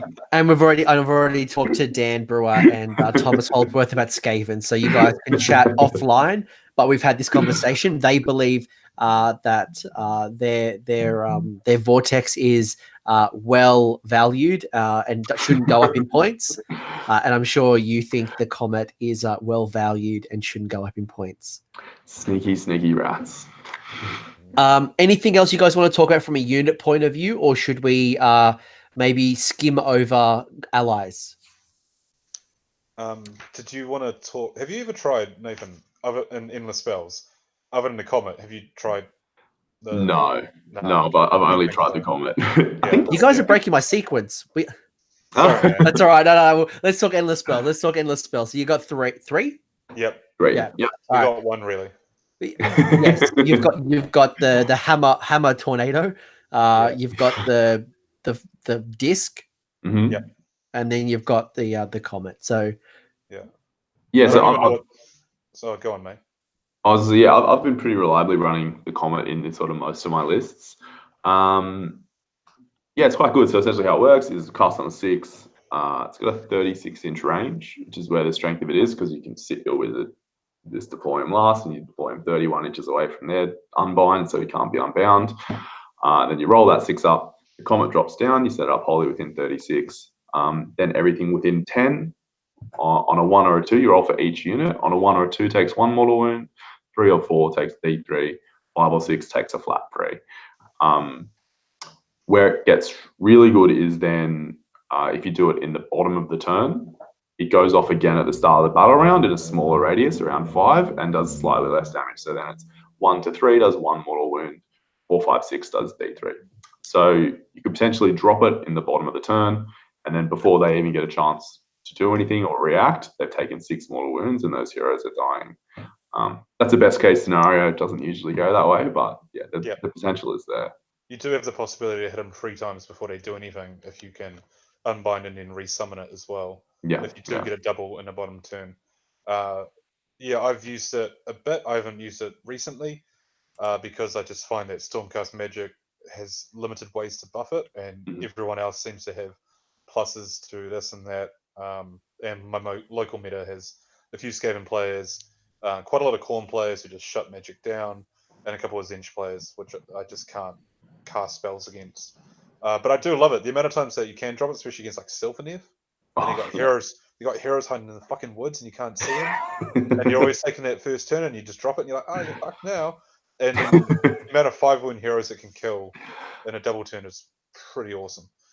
It's one of those flexible spots because 100 points. It's one of those flexible 100 points in my list.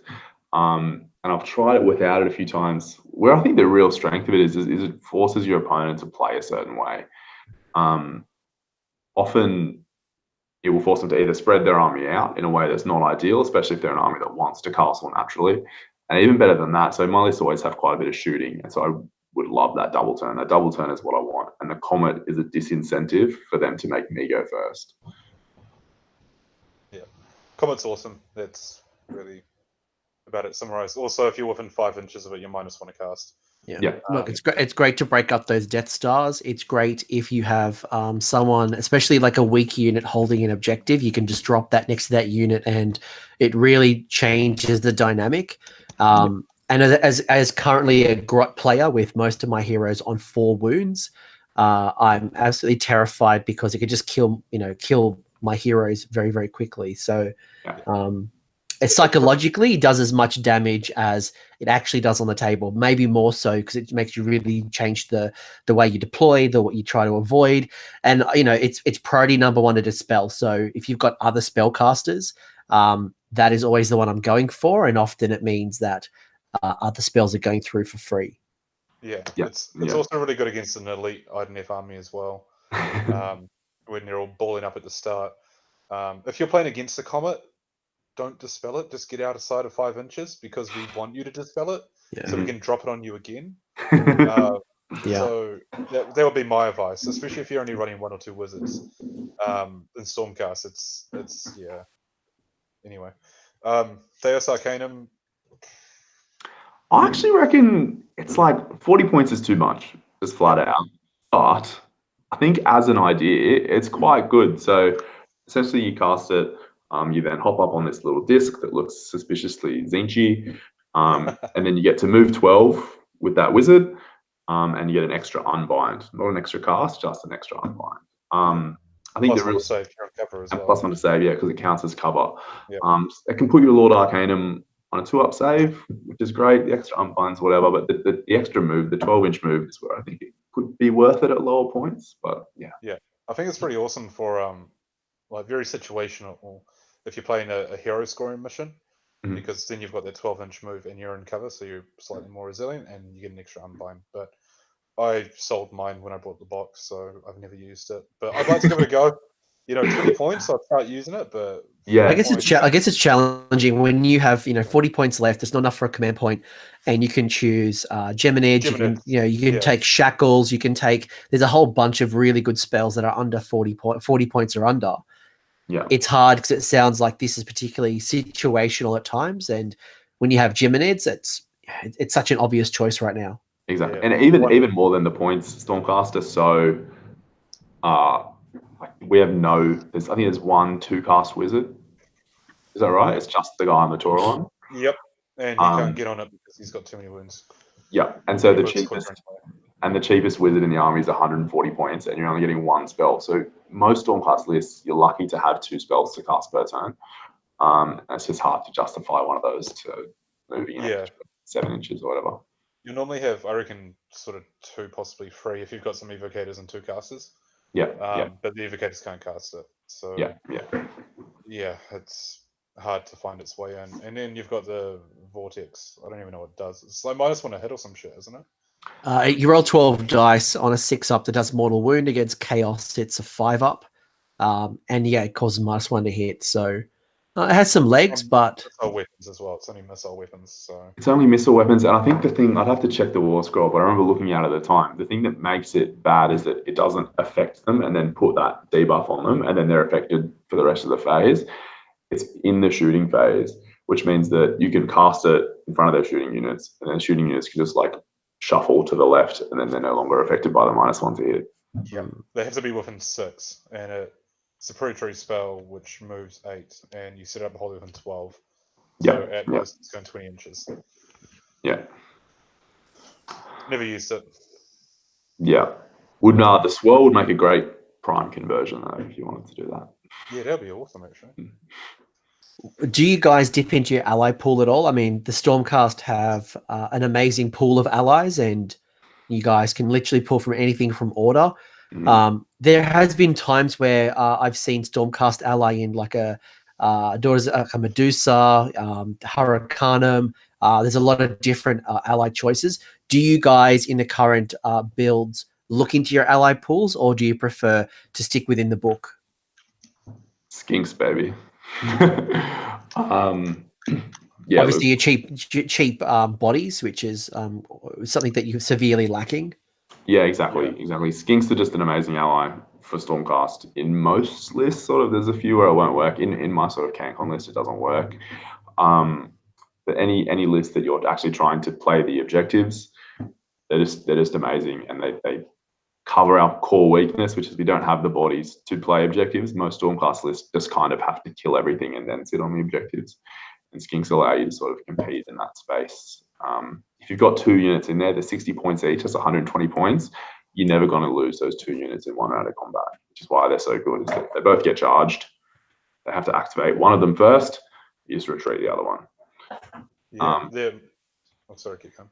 Yeah, they work so well with Sequitors. So somebody charges you again in 2 spots. You're screening with Skinks on one side, Sequitors on the other side. Start of the combat phase. You'll be like, I'm going to re-roll hits on those Sequitors.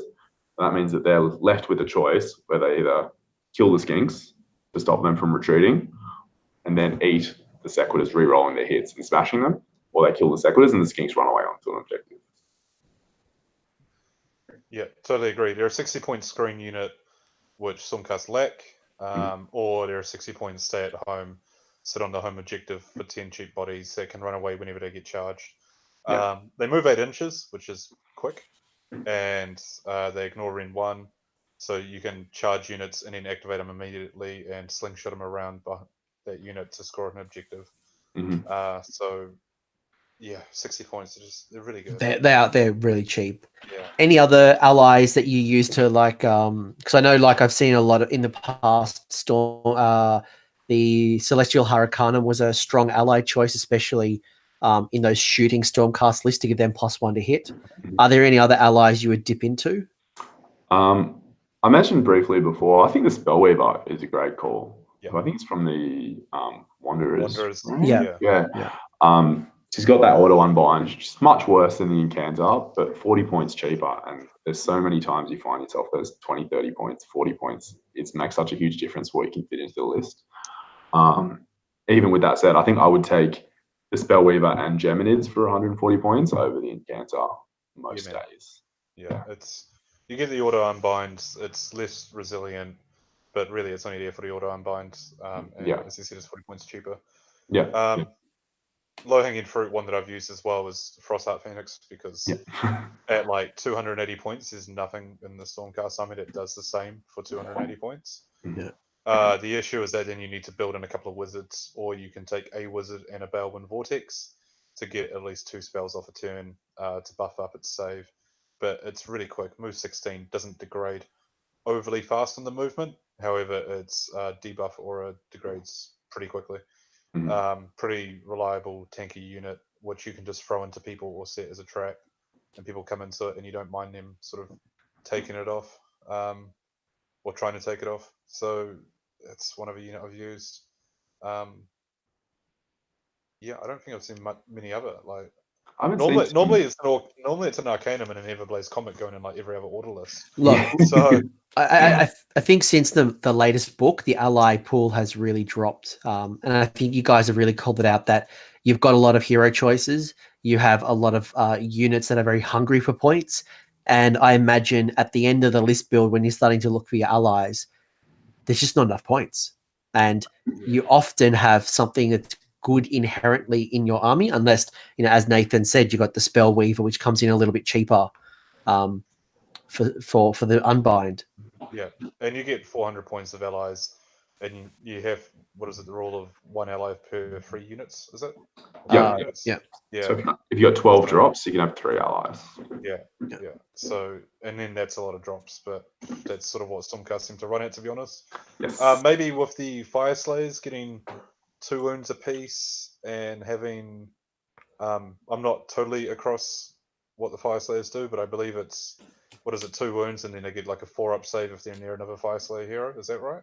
I can't remember. Yeah, I don't remember the new rules. I remember the old rules. That might be something to look at just for some bodies, just to sit again back on home base, and so the rest of your army can go out and do stuff and interact.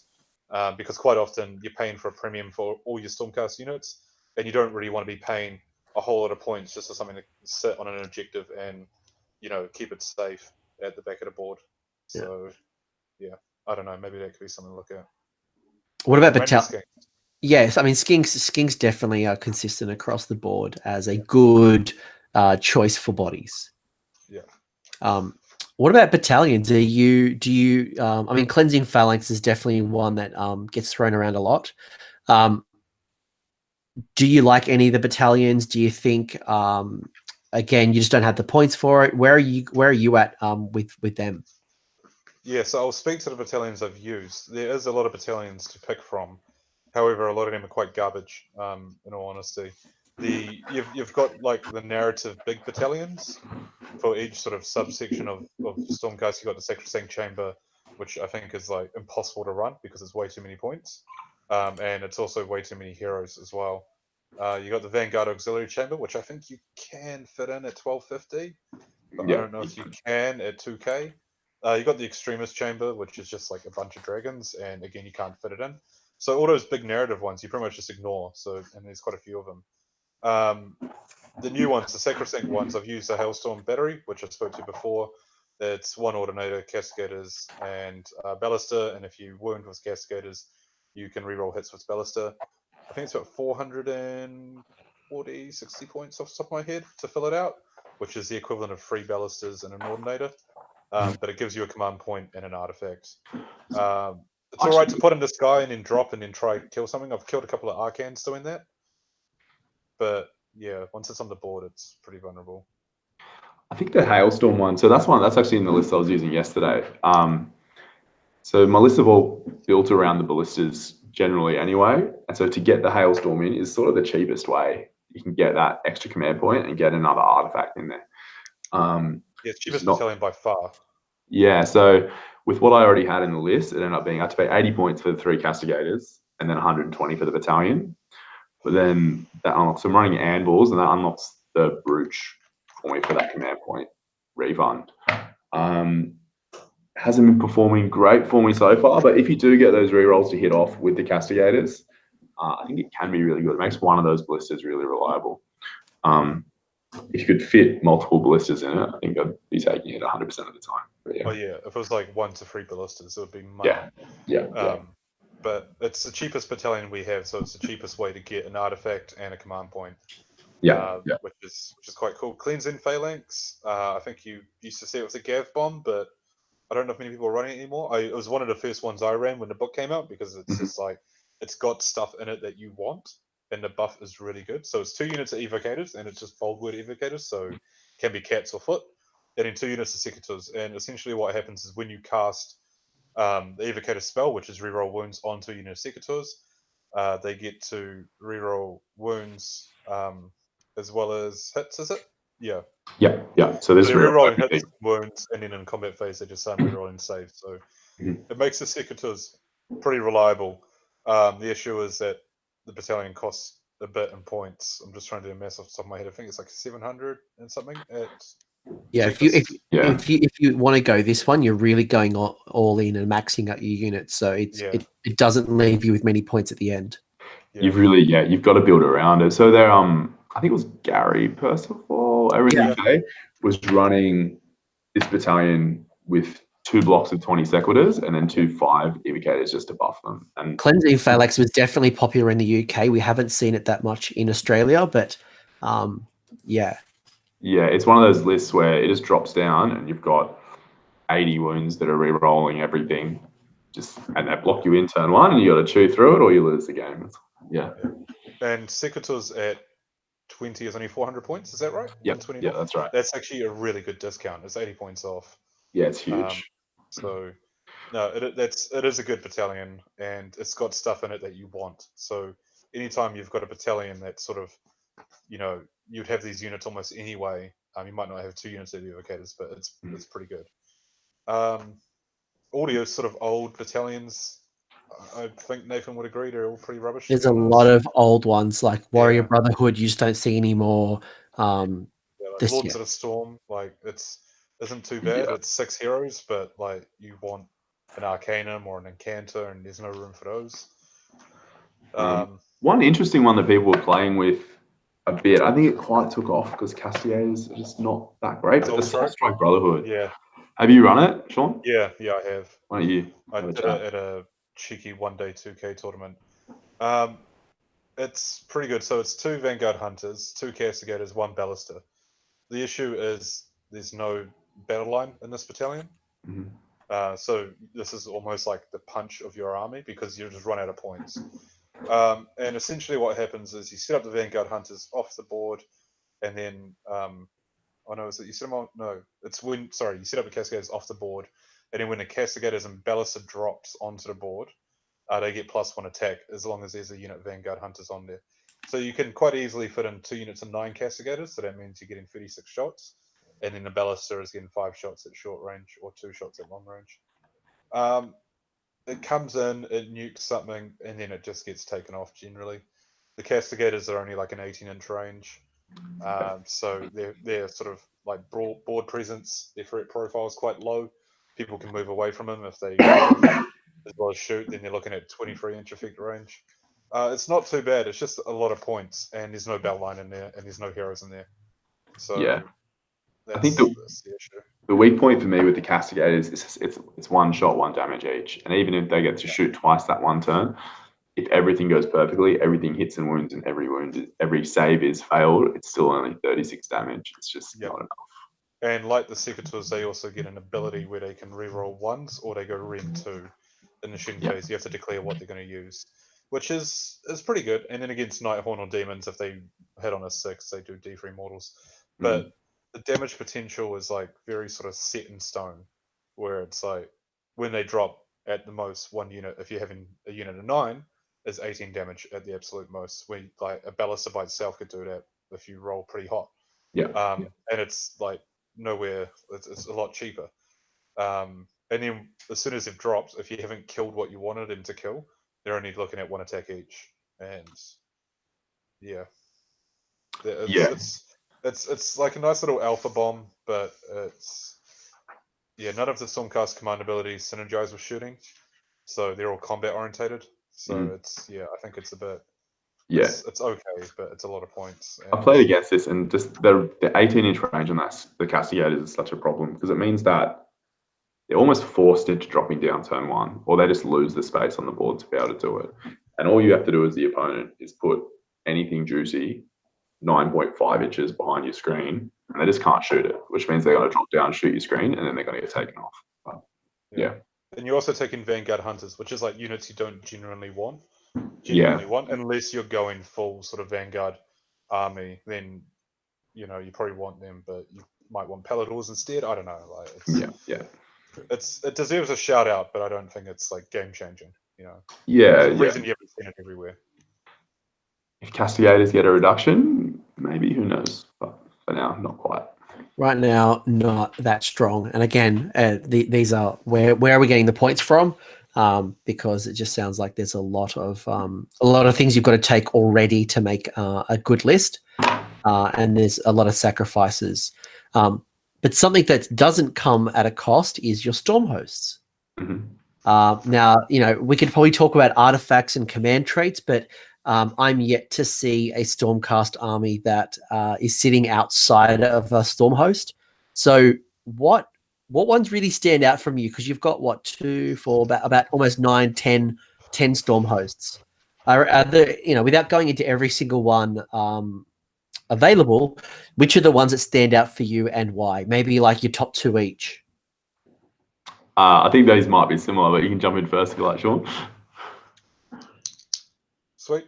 So I don't play it, but Hammer's a Sigmar is a standout one because every special character in the book is Hammer's a Sigmar. So if you want their abilities, Gav for the extra charge, Bandus for the extra attacks, you have to run Hammers. You've also got it gives you +1 of bravery across the army. It gives you a cheeky, if a unit dies on a 5+, you spend a command point on a 5+, that unit comes back at full strength. It only works for like Secateurs, though. Hammers of Sigmar Redeemers. So I think it's like Secateurs and Liberators.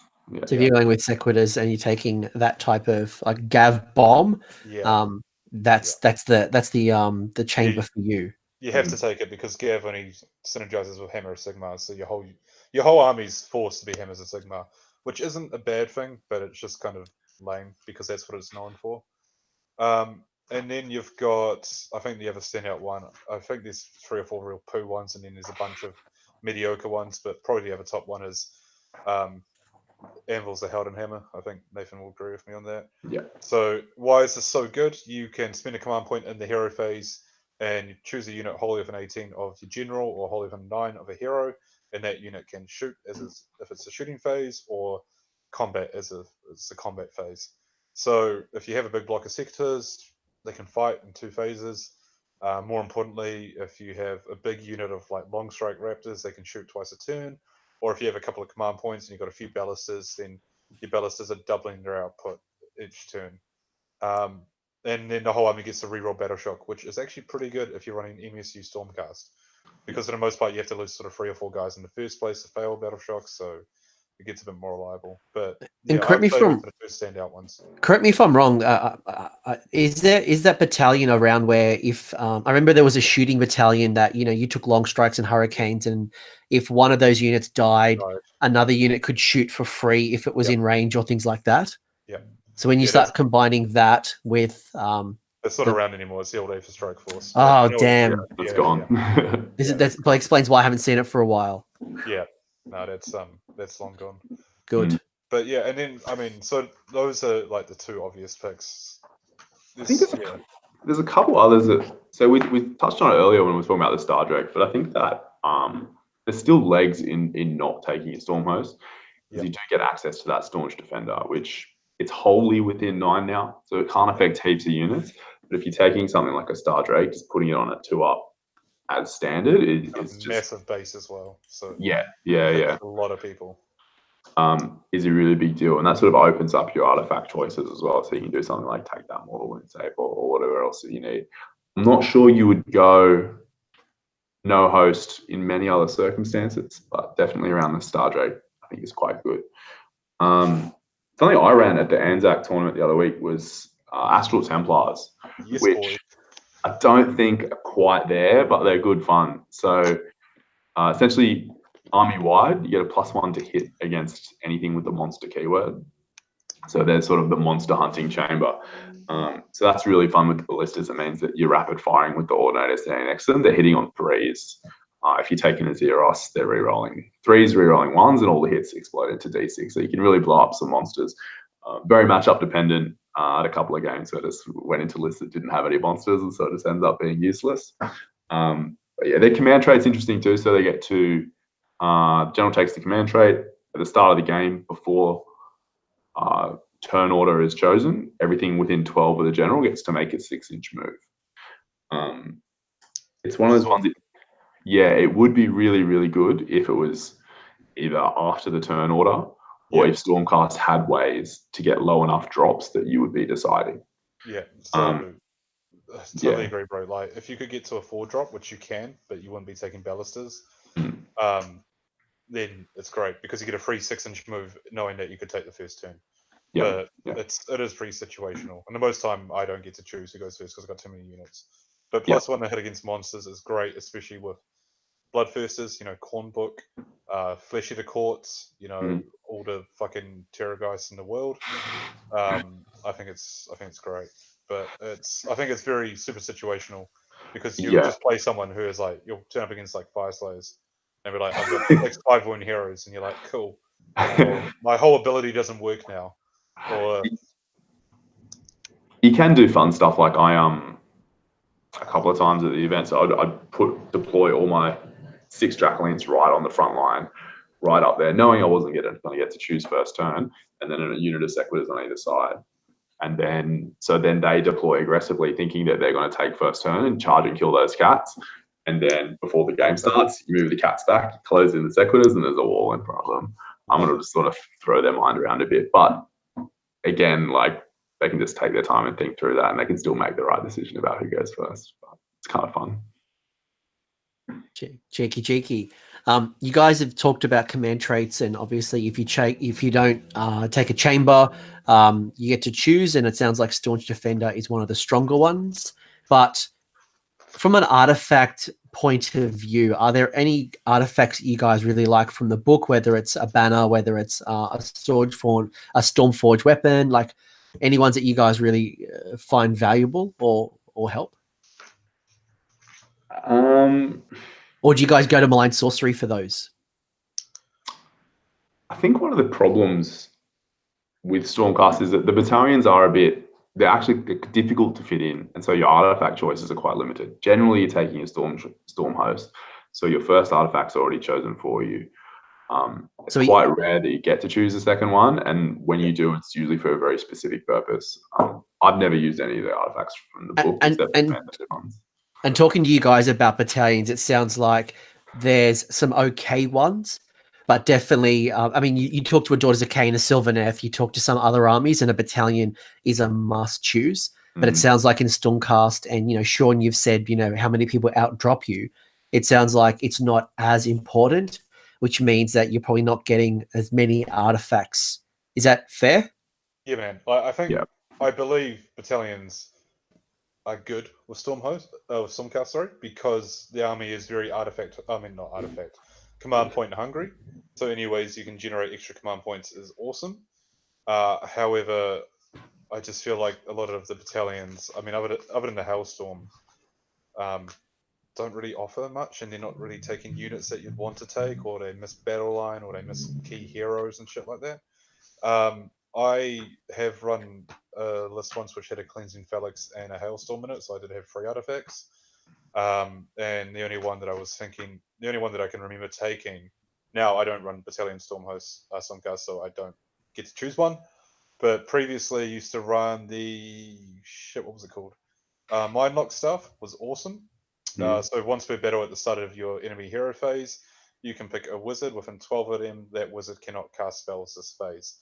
So what I'll do is I'll put it on an incanter, put them in the sky, drop the incanter within 12 of like a Lord of Change or a Nagash or an Arcan or whatever it was, and then you'll be like, sweet, you're not casting spells this first hero phase. That was great. And then the other one was Staff of Power, which is you can add 1 to the casting rolls and then add 1 to the number of mortal wounds inflicted by a spell.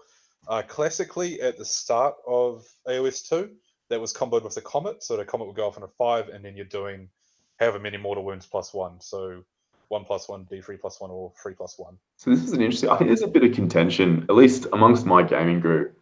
So I kind of think that's how it works, but I'm open to the other argument. People say that the damage from an endless spell is not the spell because the spell is summoning the endless spell, and so it wouldn't actually apply to the comment. Sounds like an FAQ. Yeah, very much so. Type it up. Yeah, so there is an FAQ on it, but not from that point of view. Yeah. There was an FAQ because Facehammer did a podcast saying that this is what you do, so everyone just did it. And I actually haven't considered it from that point of view, to be honest, Nathan. But Yeah. there was an FAQ that came out saying, I can't remember word for word, but it was along the lines of, can abilities that generate extra mortal wounds on spells, does that count or whatever? And it was answered no. Therefore, everyone stopped taking this artifact because everyone was using it with Comet, and it no longer became a thing. So, I mean, honestly, the last time I used this artifact with Comet must have been like July last year. Yeah. So it's not something I'm up to date with, but based on my experience from the artifacts I've used in this book, and I probably used it wrong for that first month or whatever it was, it's those were the 2 that I use because you don't get to pick them because I don't have battalions. But Mindlock stuff, I'd still give a good shout out. Again, super situational. If you play against 4 cornlists, then shit, too bad. But if you play against like 3 Nagashes in a row or Lord of Change or something like that, or an Elarial, you're like, sweet, you're not casting shit this turn. Otherwise, all the rest of the artifacts, I honestly don't know what they are. I think Mirror Shield's still in there, which is -2 to hit from range. There's a couple of weapon ones where you get like +1 damage or +1 attack. Luckstone's still in there, which Nathan said earlier about the Venator, which was an old favorite of mine, where you got to change the roll of a dice for like a hit, wound, save, damage to whatever you wanted. So that would combo with the Venator, so you do flat 9 damage on monsters or heroes. Yeah. Otherwise, the mount traits are alright as well. So you get 1 mount trait base, and then for every battalion you get an extra mount trait. I don't know if you want to. Yeah, so the obvious mount trait that everyone sort of talks about is on the Dracolines. You can take Pride Leader, which is that 9-inch bubble that I was talked about before. So you put that mount trait on your general, you get a 9-inch bubble of +1 to hit for any Dracoline units. What makes it so good is that it's not just the Dracoline's attacks, it's just anything with the Dracoline keyword, which means the riders get a +1 to hit as well.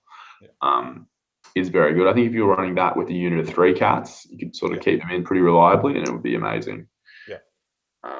With 6, it's a bit of a, what you were saying earlier, it's a bit of a ball buster because the bases are way too big.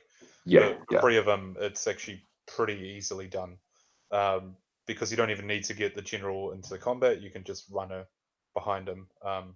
And yeah, as long as they're not making like 12-inch charges, then obviously you have to charge it.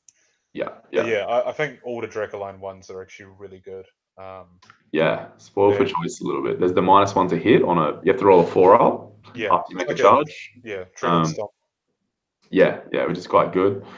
And the other one was, I think, it's a 6-inch pile-in, which pile-in from 6 would be really good if the Dracolines sort of did more in combat, more damage than they do. It would be good, but I mean, if you're trying to snipe off a 5-wound hero, awesome. Like you could probably do it. but you're not getting the bonus damage from the cat, because if you're piling in from 6, you obviously haven't made a charge. Yeah. So, yeah, one other one that I'm going to throw out there, which I think is low-key good, and I don't think anyone's talked about, and I think it's a bit of a rules lawyer jamminess, so that's possibly why. I think I know what this is. So do I need to like put a disclaimer down here and just? Oh no, that's why I'm saying it. So I don't know what you're expecting, Nathan, but it's on the Star Drake. Yeah. Yep. So we're talking about Storm Wind. Yeah. Sorry. Yeah. So the rule says after this model has moved, you can pick one enemy unit that has any models that this model passed across. So that being the Star Drake. On a 2+, that unit takes D3 mortal wounds. If you look at the rules and see when a unit's moved, a unit is moved in the movement phase, combat phase.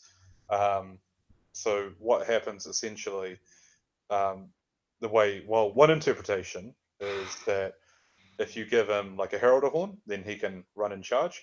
So you can fly him over a unit and back as long as you've got the movement to do it. 2+ take D3 mortal wounds. When you charge, you can charge in over the base and come back. And then that's another D3 mortal wounds on a 2+. And then when you pile in, you're moving again. You take another D3 mortal wounds on a 2+. So essentially you could make a unit or like a monster, because Star Drakes are good at killing infantry and not good at killing monsters, possibly do 3d3 mortal wounds a turn. It doesn't say normal move, it just says move. Mhm. And then if you look at the core rules, it says you make moves in the movement phase, the combat phase, so on and so forth. So I don't know if that's a correct interpretation, but it's something I haven't heard anyone talk about. And You see that often with, say, the Fire Phoenix, because it does the mortal wounds when it passes through a unit. So, I mean, obviously the Star Drake's base is a lot bigger than a Frost Phoenix, sorry, Fire Phoenix, but if you can do it. Yeah, I think the only part of it that's contentious for me, and I don't even have a strong opinion either way, is the pile in. I think with the movement phase, absolutely, when you retreat out and you edge over, and when you charge back in, the same thing. The pile in, I'm not sure about, but if you touch the edge of a unit and you pile through one model, if that's possible, but even because you don't have to go through, you just have to sort of go like up and then like that and straight back down. Yeah, so It's not that's exactly it. If you're a half inch away, you can pile in 3 inches, so you move slightly over the base, and then just finish that pile and move closer than what you were. Obviously, if you've got two models on the base, yeah. Or obviously, if you've got 2 models on your base, you can't do it. But if you're just fighting a single model, then I think you can do that, because the core rules just say, you can change the model position, blah blah blah, and moves. Models can be moved in movement phase and the charge phase and the combat phase. So it's sounds like a potential that could be explored. Yeah, no, I think that's a good one. Yeah, if it becomes a thing, then you heard it here first. You heard it here first, and I'm shutting the channel down. Please, Stormcast people, don't do it. Spells and prayers, because I mean, this book, again, I keep talking about it, this book is massive. We can go on and on and on about it. What are the high level stuff that you guys are looking at from spell lore and then prayer lore? The spell lore has some interesting ones. It's not like the Stormcast magic on the whole is definitely B level. Like it's not up there, but there is some sort of fun stuff in there. The standout for me out of the spell lores is the Azerite Halo, which you cast. I think it's cast on a 5, maybe on a 5. Pick a unit within 12, and you give it a buff. When it's affected by Azerite Halo, any saves that unit makes of a natural 6 do a mortal wound back to the attacker. What's cool about it is it's not limited to the combat phase, I don't believe. Let me double check that. Yeah, it is, right. You're right. Each time you make an unmodified save of a 6, you take a mortal wound back. Yeah, and so you can end up if you put that on a unit 20 seconds or something else, you end up reflecting a whole bunch of people are sort of trying to chew through that, mate. Yeah, it's sort of like the Daughters of Cain with their shields, is it? Yes, similar. Yeah. So it's pretty handy. Yeah, I agree with that. The other one I like is Lightning Blast, because it goes off in a 5.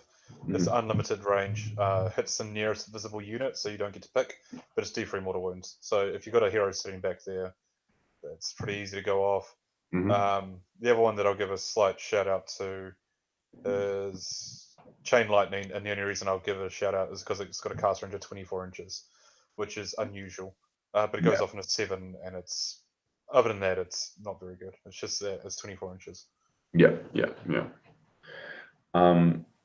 With the prayers, there's some good options. It's been quite hard to fit. I really like the Relictor. I think he's really good. So good. But I found him quite difficult. I know you had a couple in your CanCon list, so you're probably more qualified. But Yeah, just two of the same prayer. yeah. And which prayer was that? Was that Translocation? because you used to see a lot of blessed weapons in the past. Yeah, so blessed weapons is just an unmodified hit roll of a 6 now. So traditionally you could do like blessed weapons, and it goes off in a 4, and you can't reroll prayers. But traditionally you could chuck it on like a unit adjudicators, and so every time they would hit on a 6, or when the prime hits, because he gets +1 to hit, hit on a 5, and he's got that big bow. You could do it on that, or like Paladors as well. You could do it on them because they used to have abilities that triggered on 6 pluses. But you're right, you don't see them much anymore, to be honest, with blessed weapons. I use them for translocate 3+, pick a unit wholly for 9, put them anywhere on the board outside of 9 inches, so just relocating. Other than that, I don't even know what the other ones do, to be honest. Yeah, I actually couldn't tell you. I think there's like a battle shock immunity one. Divine Light's not bad, which is on a 3+. You choose a friendly unit, reroll unmodified hit rolls of 6 for the target unit till the hero phase. So it's not too bad. Oh yeah, that is quite good actually. I didn't say that. But again, I think this is where, again, we've talked about the different types of builds in your army. It's going to depend on what you're trying to achieve. And, is it from a mount? Is it shooting? Is it combat? Is it dropping from the sky? Is it like this? That's quite interesting. There could be some cheeky anti-terrorgeist tech in that Divine Light. I didn't see that in there. It's good. Well, if it works for you, I'll take credit for that one. All you, Magro. That's all me. Cool. Anything else that stands out from a prayer point of view? I think that's about it, really. Sweet. We talked endless spells. We've already talked about your own inherent endless spells. Do you look into malign sorcery endless spells? Like, is Geminids, Cogs? Because Cogs, I imagine, could be quite useful for a kitty cat list, or maybe like a Gav Bomb list, or do you dip into that, or is this a case of just not having enough points? I mean, yeah, you can. My issue is that sort of what we said before, you just don't actually have enough wizards. So if you've got 2 wizards and you've already got a Comet, spending more points on endless spells is quite pricey. Geminids is awesome. Like, it's a really good spell. It goes off in a 7 though, and the army lacks ways to modify, outside of arcane terrain to get pluses to cast. So that's a bit of an issue. I'd just say you don't really have enough wizards to cast endless spells. Balewind is still alright because you get an extra spell and the extra range as well. So like a Balewind with a Lord Arcanum. Lord Arcanum on foot cast is his signature spell is -1 to hit. Goes off in a 6. Pick a unit with an 18. So put him on a Balewind, it's within 24. That's not too bad. Or would you put him on your little disc of Zench for Stormcast? Like, for the same points, 40 points, do you go Balewind, or do you go for your little disc? I think I would almost always go Balewind. I think I'd go Geminids. Yeah. And that's the thing as well. Like, you've got Geminids, you've got your Pendulum as well, which is just that set and forget. Yeah, I mean, you're spoiled for choice, and I think the biggest issue is how many casts do you have, and what are those casts doing? I mean, if you have an Arcanum on foot and an Incanter, there's no reason why you can't take 2 endless spells.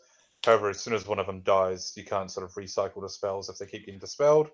Or maybe you just want 2 spellcasters so that every time you drop a comet, you can try to dispel it. So. And that's another thing, is that you're already probably tied up with that 100 points from the comet as well. So are you going to be dropping extra points, or is it just a resource to be putting comets in? Well, yeah, exactly. Yeah. That's the challenge. Awesome. Holy shit. We've gone through a lot. I've gone through a lot. And again, I keep saying, like, this book is awesome. It's awesome because it's huge, it's big, it's got lots of stuff you can do. And I think you boys with your experience will help kind of navigate people through the ways to kind of avoid some of those pitfalls and traps, especially looking at something that's so complex and and kind of calling out some of those synergies. So last probably 3 questions I have before we kind of wrap it up, and you can do any promos on like where can people find you, and if you're on a podcast, you can tell people about your podcast. But how do you best play Stormcast? What's your hot tips? Hot tips. Kill the opponent's army before they get too high on points that you can't catch up. Yeah. Like, That's a good tip. Yeah, you don't want to be chasing too much of Stormcasts because your units are pretty finite in the way that a lot of them are paper, unless you're taking ways to buff the armor saves, and obviously we don't have mortal wound saves. I mean, Hammers of Sigmar has like a 6+ take no damage if you're within range of the general, 9 inches, I think it is. Are you a type of army that does well in the first 3 turns, or are you more of a late game army? Late game. Late game, yeah. So that's what I sort of meant. Like, essentially, all my games with all my various lists go the same way. You fall behind, and you hope to table your opponent or come close enough to it that you can take the objectives and catch up by about turn 3 and hopefully come back on the scoreboard. But I find that you're almost always playing from behind, unless if you're playing a Gav drop list, you would sort of be playing more proactively. But all the lists I've written, you end up playing reactively to try and sort of make that comeback. And turn 3 is a critical time. Like if you haven't mounted that wrestle back, it's very much almost game over. Yeah. Scenario dependent. On Star Strike, you can get away with it in sort of turn 4, but generally, yeah. Of course, like there's going to be some. Yeah, I mean, even relocating orb, right? Like it's so swingy, but on average, turn 3 is when you're really mounting that claim back. Yeah. If the tempo isn't with you in turn 3 going into turn 4, then it's going to be a hard fight. Or you generally want that double turn from turn 2 to turn 3 as well. I mean, mission dependent, relocation, or you don't want to go first. But yeah, Nathan's quite right. The issue with Stormcast is we can do a lot of things, but we can't do any of them exceptionally well. I think we probably are the best shooting army in the game, or if not, second best to Skaven. Yeah. But like every army has a unit that can outfight us or out magic us at a lot cheaper point rate as well. We've talked about it already. A unit of witches with a 60-point hero can take out 600 points of Dracoline. Even a unit of brutes, because they get rerolls and they just need those couple of special weapons. Dracoline fall over. We don't have the way to put bodies on the board cheaply, or we don't have a way to continuously regenerate units, such as Sylvaneth, bringing back a couple of models here and there, or just summoning 10 Dryads a turn, or having a Lariel and just send up units for free. So we don't generally fight better than anyone else, is sort of the point I'm trying to make. So ideally, you want to pepper people off with abilities or range, balusters, as we've talked about at length tonight, before we go in and make a sort of a counter charge or like a beta strike in turn 3 or 4. Is what I would say. You're normally going to go down early, and then you just need to be able to stick around a little longer and try win towards the end of the game when the opponent doesn't have as many units left, hopefully. Yeah, and I think that's it. And another thing the army faces is there's not really... Stormcast don't have that super high damage, going to blow everything up option. And so it means that in order to get the most... To be able to do enough damage, you really need to keep your stuff alive for multiple turns, and it needs to be fighting constantly to get those wounds through.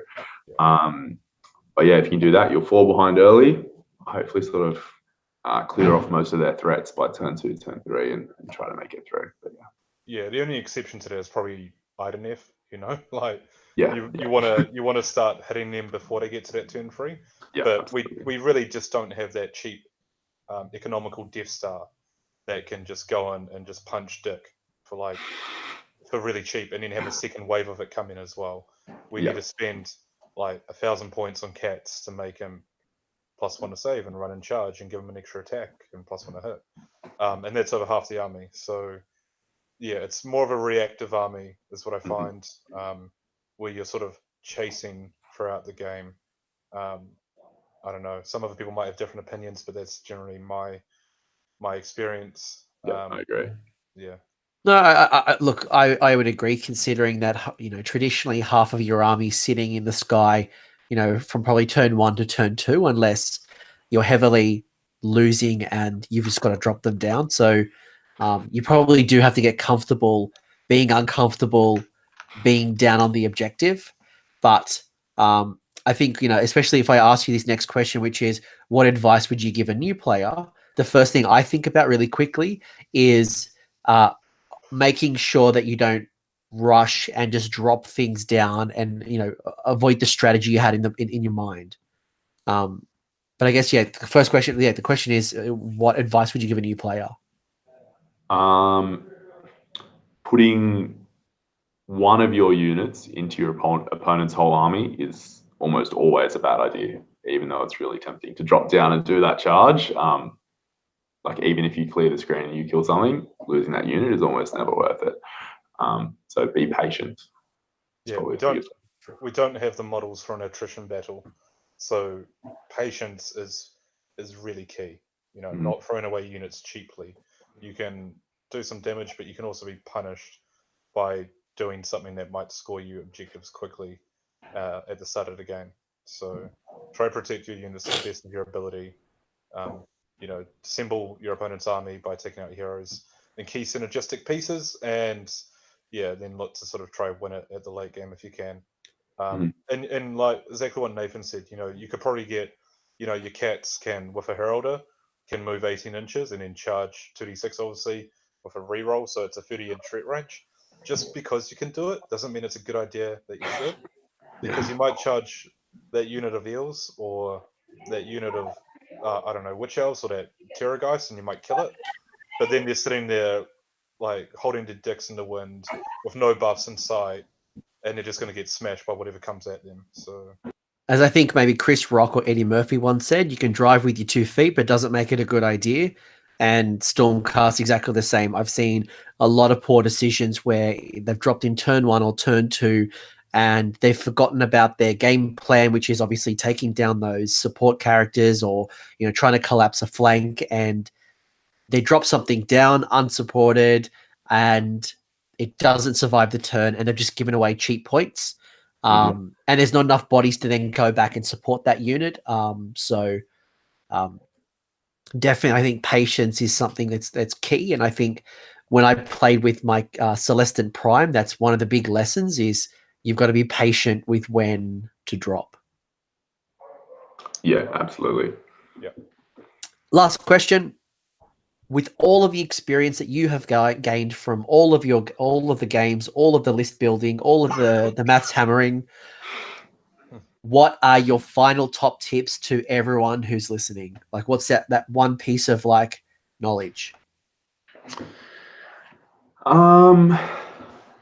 Top tips. I think we just sort of covered it. It's always the same sort of concept. Just patience. As we're saying, you really need your units to be fighting over multiple turns. You need your army to be fighting as a whole.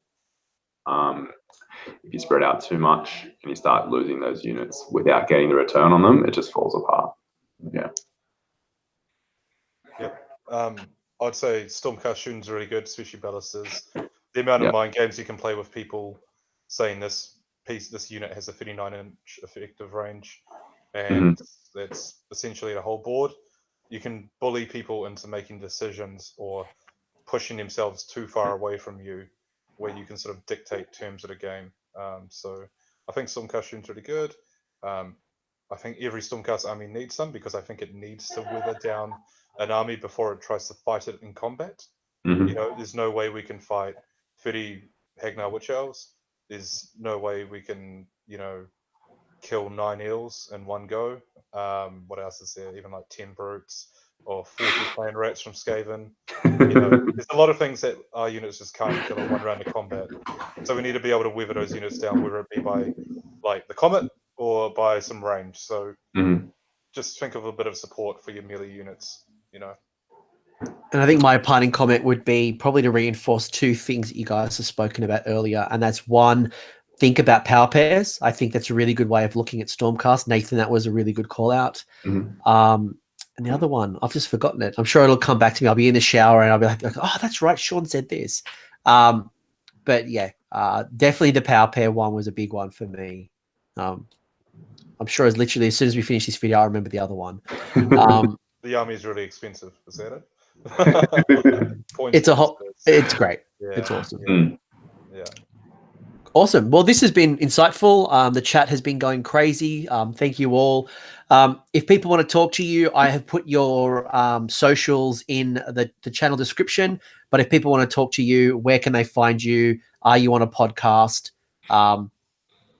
Or should they just find you at a local gaming event? You jump in, Shaun. Oh, okay. I was waiting for you to lead it, bro. So, sort of as I said earlier, I am one of the two hosts. I am one half of the Shaun's from Notorious Age of Sigmar podcast out of New Zealand. Me and my co-host, Shaun, little Shaun Tubbs, gender neutral Shaun, whatever you want to call him. He's identity fluid.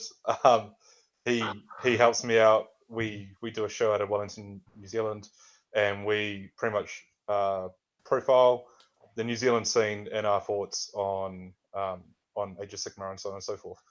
Shaun is a really good player. He is the current NZ Masters. We're trying to get into a bit more of analytical talk about Age of Sigmar, but yeah. Anyway, podcast is Notorious Age of Sigmar. So check it out if you want. Don't if you don't. That's fine. No, sell it. They do a good podcast. Check them out, sub them, listen to that shit because our New Zealand brethren are awesome and they don't get enough love because Dan Shorts doesn't talk about them enough. He's too focused on international, but the New Zealand guys. He doesn't do a podcast anymore. So we are unequivocally the best NZ podcast. So thanks, Dan. Give them a sub because they're good. It's good. It's good. Yeah. With me just on Twitter, just Nathan Rolls Ones on Twitter. There's a picture of a blue Stormcast guy, and that's about it.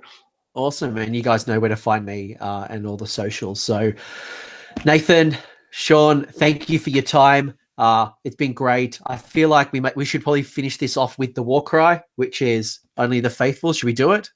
Are we going to do it? Because if we don't do it, if I scream like an idiot without you guys, I'm going to bring shame to my family. We up for it? Yeah, let's do it. Let's do it. Ready? Right. One, 2, 3. Only the faithful. You guys suck. All right. I'm ending this now. Thanks, guys. And we'll chat to you again soon. See ya. Bye. Well done, boys.